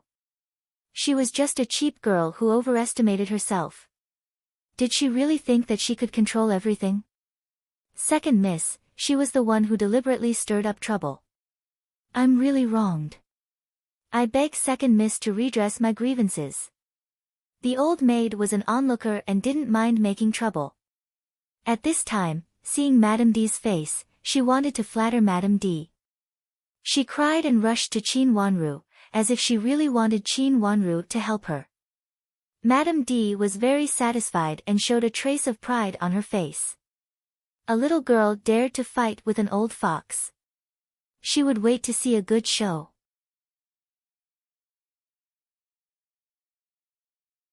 Chapter 160. Yujie, wake her up. Qin Wanru sneered. Before everyone understood what Qin Wanru meant, Yujie had come over and slapped the old maid twice. Then she kicked the old maid fiercely on her chest and kicked the old maid to the ground. Everyone was shocked. The people around second miss were so cruel. In the past, this servant girl named Yujie was also kind and smiled when she met people.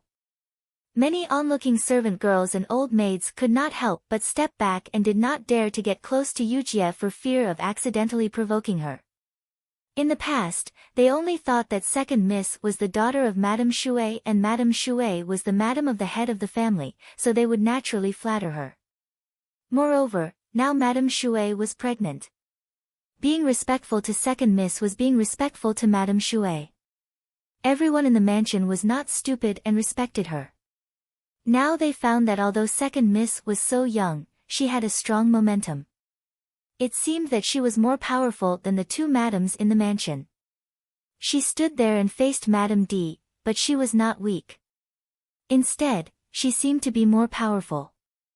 No servant here dared to look down on Qin Wanru anymore. You are rebellious, rebellious. Qin Wanru, you are really rebellious. Madame D trembled with anger. Nanny Zhou standing behind her was also scared and her face turned pale. No one expected that Qin Wanru would come up and slap her. She did not give anyone a chance to explain at all, or even if she explained, she did not intend to listen to others' explanation. Madam, are you very angry? Qin Wanru turned to look at Madame D and suddenly smiled sweetly. Such a smile was a little childish and sweet, but at this time, it made the servants present step back involuntarily. They inexplicably felt a little danger from second miss smile. The scene was very quiet, absolutely silent. Qin Huayong came with Shui Rulan.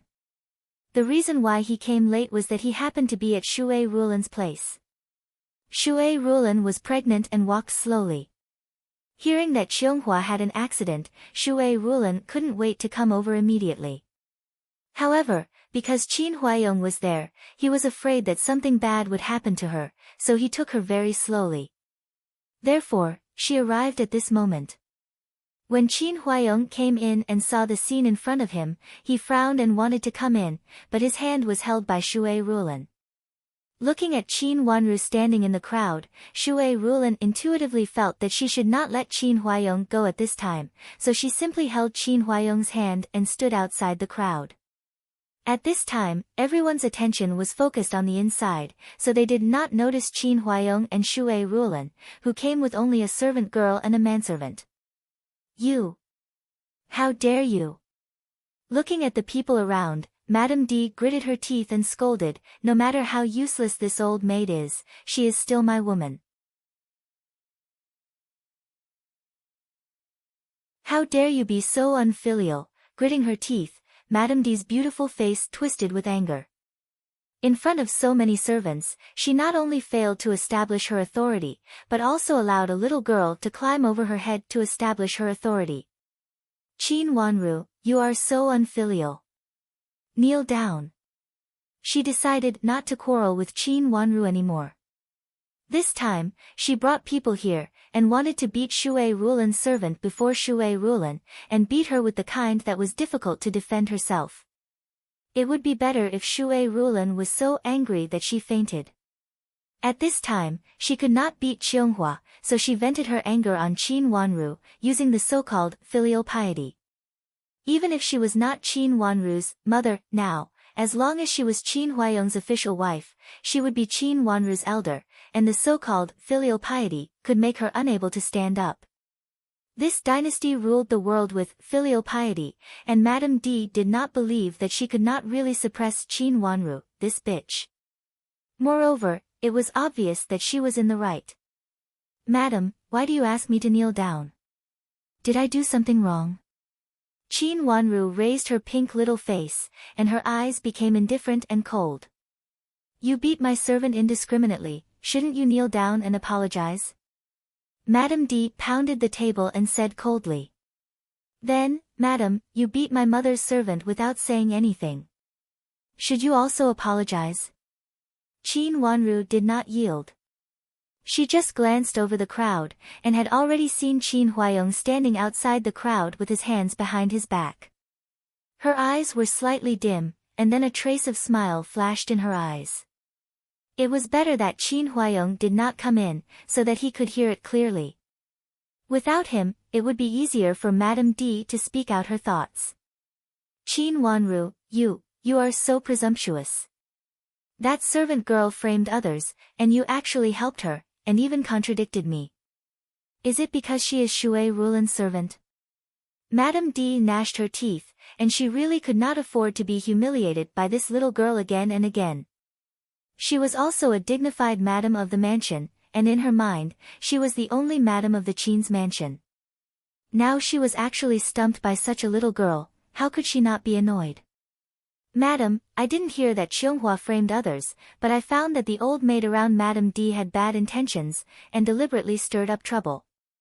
Did she do this to make mother angry? Mother's health is not good now, and she can't bear such a thing. Qin Wanru said calmly, and her eyes fell on Madame D indifferently.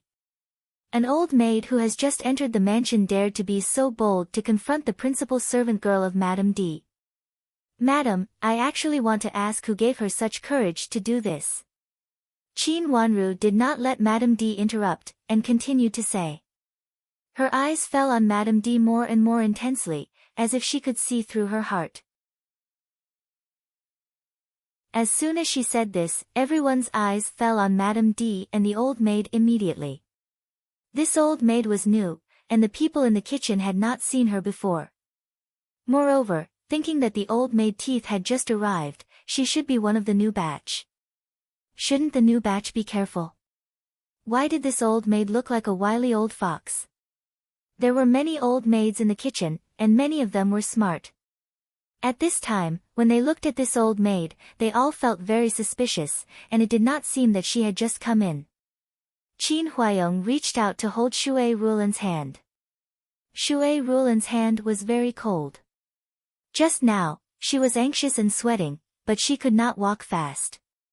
At this time, seeing that Qin Wanru was here, she felt relieved in her heart. After the sweat on her body subsided, she felt very cold. If it were not for Qin Wanru, Qianghua might have been in danger now. The relationship between her and Qianghua was not ordinary master and servant. If something really happened to Qianghua, Shui Rulan was not sure whether she would really be fine. Thinking about this, her hands and feet became colder and colder. Madame D wanted to deal with her and the child in her belly, and Qianghua was just a tool for her to deal with her. Qin Huayong gently pinched Shui Rulan's hand, held her cold hand in his palm, and whispered softly, "It's okay, it will be okay." There was a trace of thoughtfulness in his eyes. Originally, he thought that Qianghua was just an ordinary servant girl. Even if she was a personal principal servant girl, she was just a servant. Now he found the position of this servant girl in Shui Rulan's heart. This servant girl named Qianghua was special to Shui Rulan. It seemed that he had to think carefully. Shui Rulan bit her lips with a pale face, did not say anything, but nodded. Qin Huayong signaled to the servant who followed him, and the servant said loudly, "General and Madame Shui are here." Hearing that there were masters coming, the crowd hurriedly retreated to the side. This time, it was Qin Huayong who slowly walked in, holding Shui Rulan's hand. Hearing the sound outside, Madame D knew that today's matter was going to be terrible, but she did not panic. As long as this matter could be made big and made Shui Rulan lose her manners, it would be okay. Now Qin Wanru, the bitch, pestered endlessly for so long, and later found that it was Shui Rulan's fault, then not only the servant girl Qianghua would be punished, but also Qin Wanru. She wanted to see what would happen when the people around Shui Rulan got into trouble one by one. Would she collapse on the spot? If so, it was really a surprise. Looking down at their tightly held hands, Madame D's eyes flashed a trace of jealousy and hatred, but she also knew that it was not the time to be jealous. Seeing Qin Huayong coming, she hurriedly bowed to him, and then said, "General, you come at the right time. Listen to what Wanru said to me just now. She actually sided with my sister's people, as if my sister deliberately sent people to provoke me." Qin Wanru also bowed, but did not immediately answer. "What's the matter?" Qin Huayong glanced at the people present and asked in a low voice. He was a general and always had a strong momentum. Wherever his eyes fell, no one dared to raise their heads. Even the old maid who had been lying on the ground in pain and seemed unable to get up dared not to make trouble at this time. She just covered her chest and pretended to be extremely weak. However, Qin Huayong was a general who had been in and out of the battlefield, and he clearly saw this kind of pretended weakness. His eyes fell on the old maid's face as sharp as a blade. Not to mention the cause of this matter, this old maid was not a good person. General, it was my sister's servant girl who spoke rudely and fought with this old maid. The kitchen was in a mess, and the servants came to me, so I came to have a look. Thinking that my sister is pregnant now, I will deal with this kind of thing for her. Unexpectedly, this servant girl is not a good person. She said that this old maid provoked her and scolded her, but she couldn't say what she scolded. It is obvious that she deliberately framed others. General, do you think such a person should be punished? Madame D had been prepared for this. She blurted out these words with anger and annoyance on her face, as if she was really so angry because Cheonghua was a bad servant. After saying this, she also said bitterly, my sister is not in good health now. Many things may need to be done by people around her. If this servant girl is not good, she may implicate my sister in the future. My sister can't afford it now. For my sister's sake, I'd better send this servant girl away as soon as possible and find some other good ones. Madame D's words became more and more sincere, as if she really considered for Shui Rulan wholeheartedly. Moreover, her words hit the part that Cheonghua couldn't say just now, so she couldn't refute a word. For a moment, her face turned red, and she clenched her fists tightly in anger.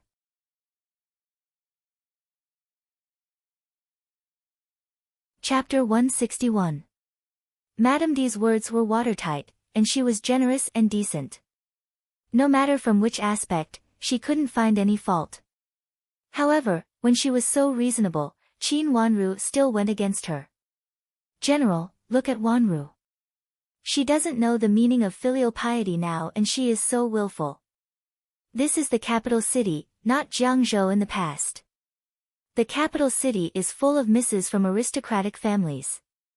Not to mention us, even misses from aristocratic families in the capital city dare not be so willful. Seeing Qin Wanru stood out as expected, Madame D looked sad. She wiped her eyes with a handkerchief and showed a sad look. When I took care of Wanru, she was just a naive child. It meant that Qin Wanru was now under Shui Rulan's name and was misled by Shui Rulan. How could she be so willful in such a short time? Of course, Qin Huayong would not allow Qin Wanru to be so willful. It was better to punish Qin Wanru heavily. At that time, Shui Rulan would be more sad and sad. It was certainly the best to add fire to the original foundation. Qin Huayong frowned and looked at Qin Wanru. He was slightly unhappy. Wanru, do you know what you are talking about?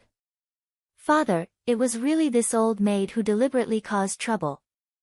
Qin Wanru looked at Qin Huayong calmly and said.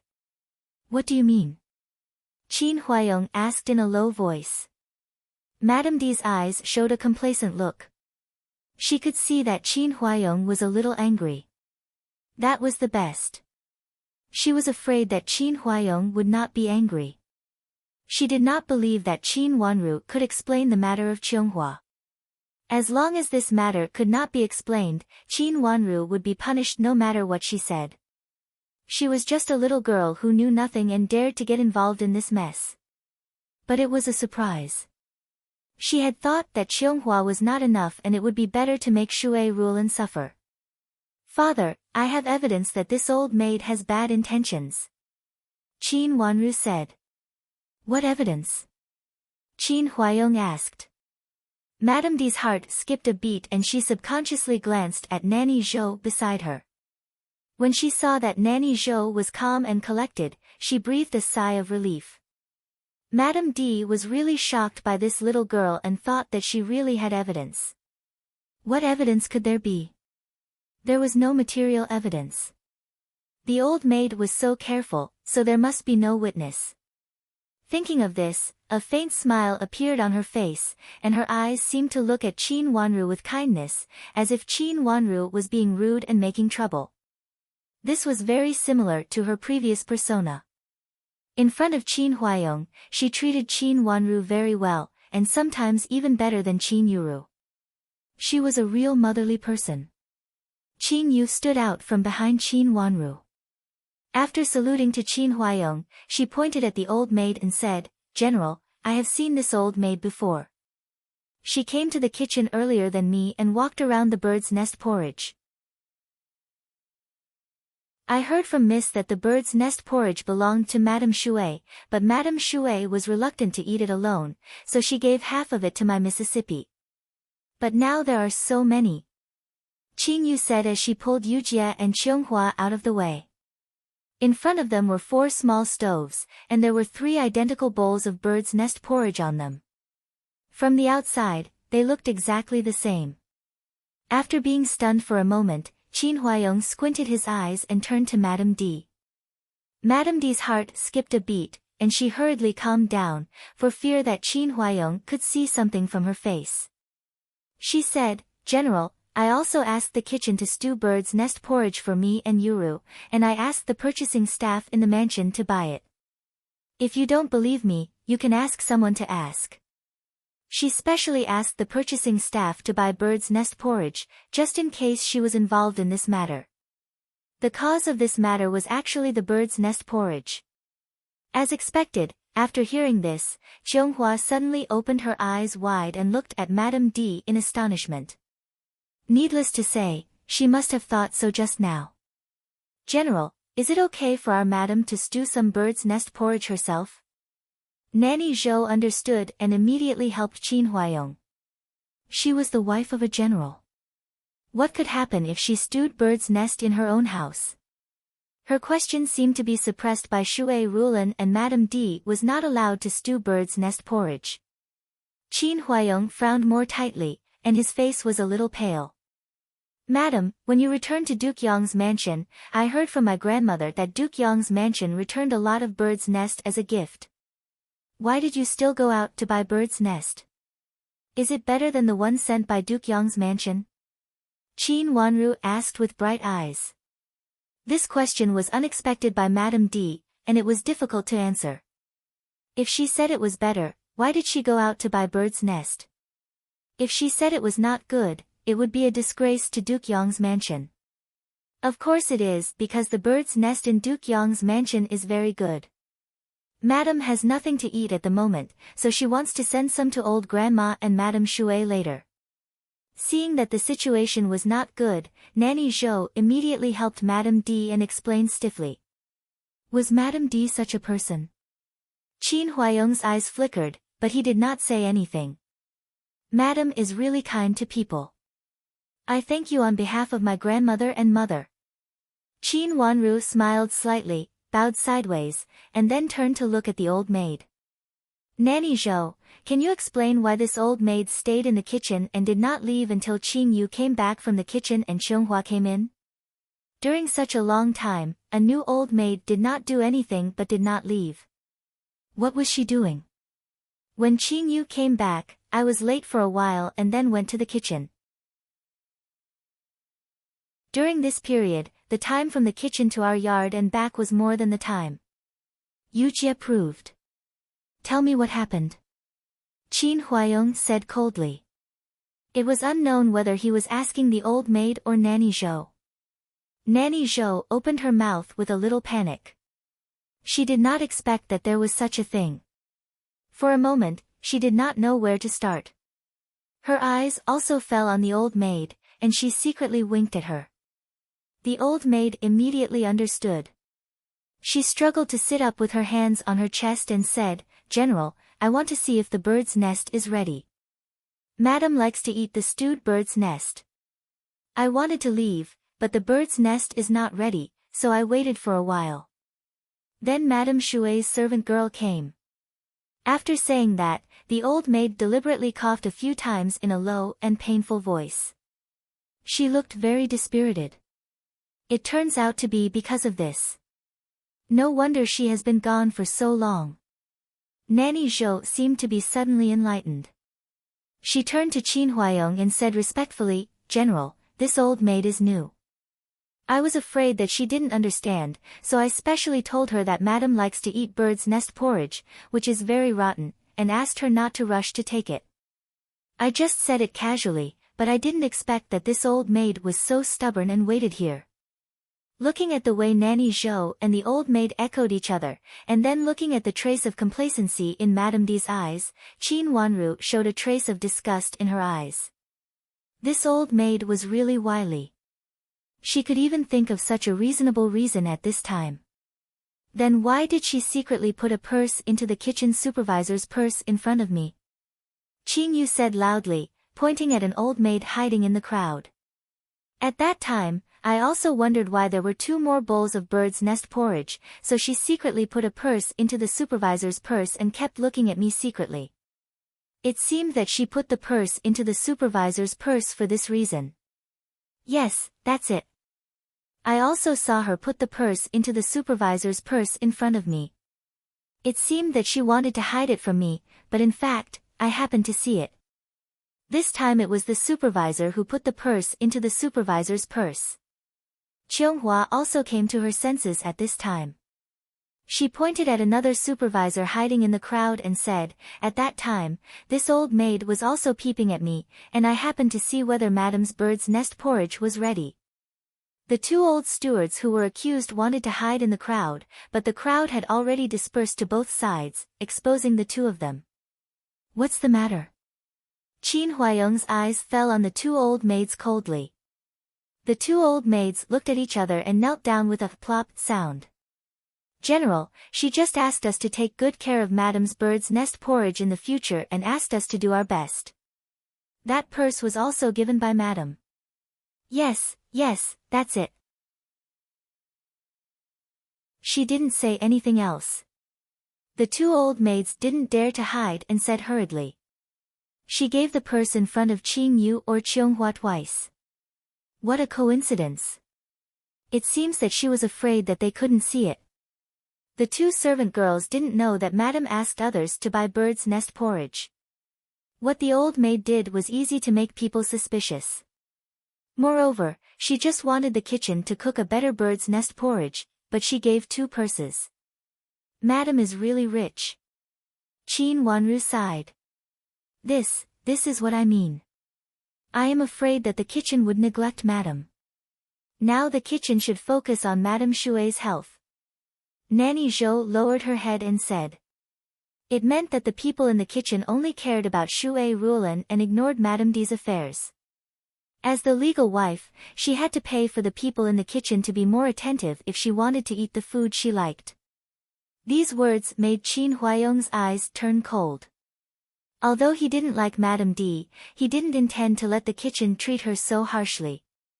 If these words were spread out, not only Madame D would lose face, but also Duke Yang's mansion would not let this matter go. Cousin, it seems that there is another mystery in this matter. Then let's arrest them together and I will ask them carefully. Shui Rulan had seen through it at this time and anger flashed in her eyes. Is my sister's health really okay? It will not be good if she is angry later. Moreover, one of them is my sister's servant. Madame D looked concerned, but when her eyes fell on Shui Rulan's face, she looked a little provocative. Of course, she meant that Shui Rulan should avoid arousing suspicion. When Madame was about to beat Qianghua, you didn't say so. This old maid is Madame's servant, right? Qin Wanru didn't intend to let her be so complacent. If she wanted to avoid arousing suspicion, Madame D should also avoid arousing suspicion. Qin Wanru raised the corner of her mouth and continued with a smile, moreover, there is one more thing that I want to tell Madame to consider in detail. You're tuning in to the Blissful Bookshelf YouTube channel. We're so grateful for your support and don't forget to subscribe to join us on this incredible journey through captivating stories. Your generosity through donations truly makes a world of difference, as it's the primary source of revenue that allows me to expand and enhance this channel for you. Thank you from the bottom of my heart for being a part of this adventure.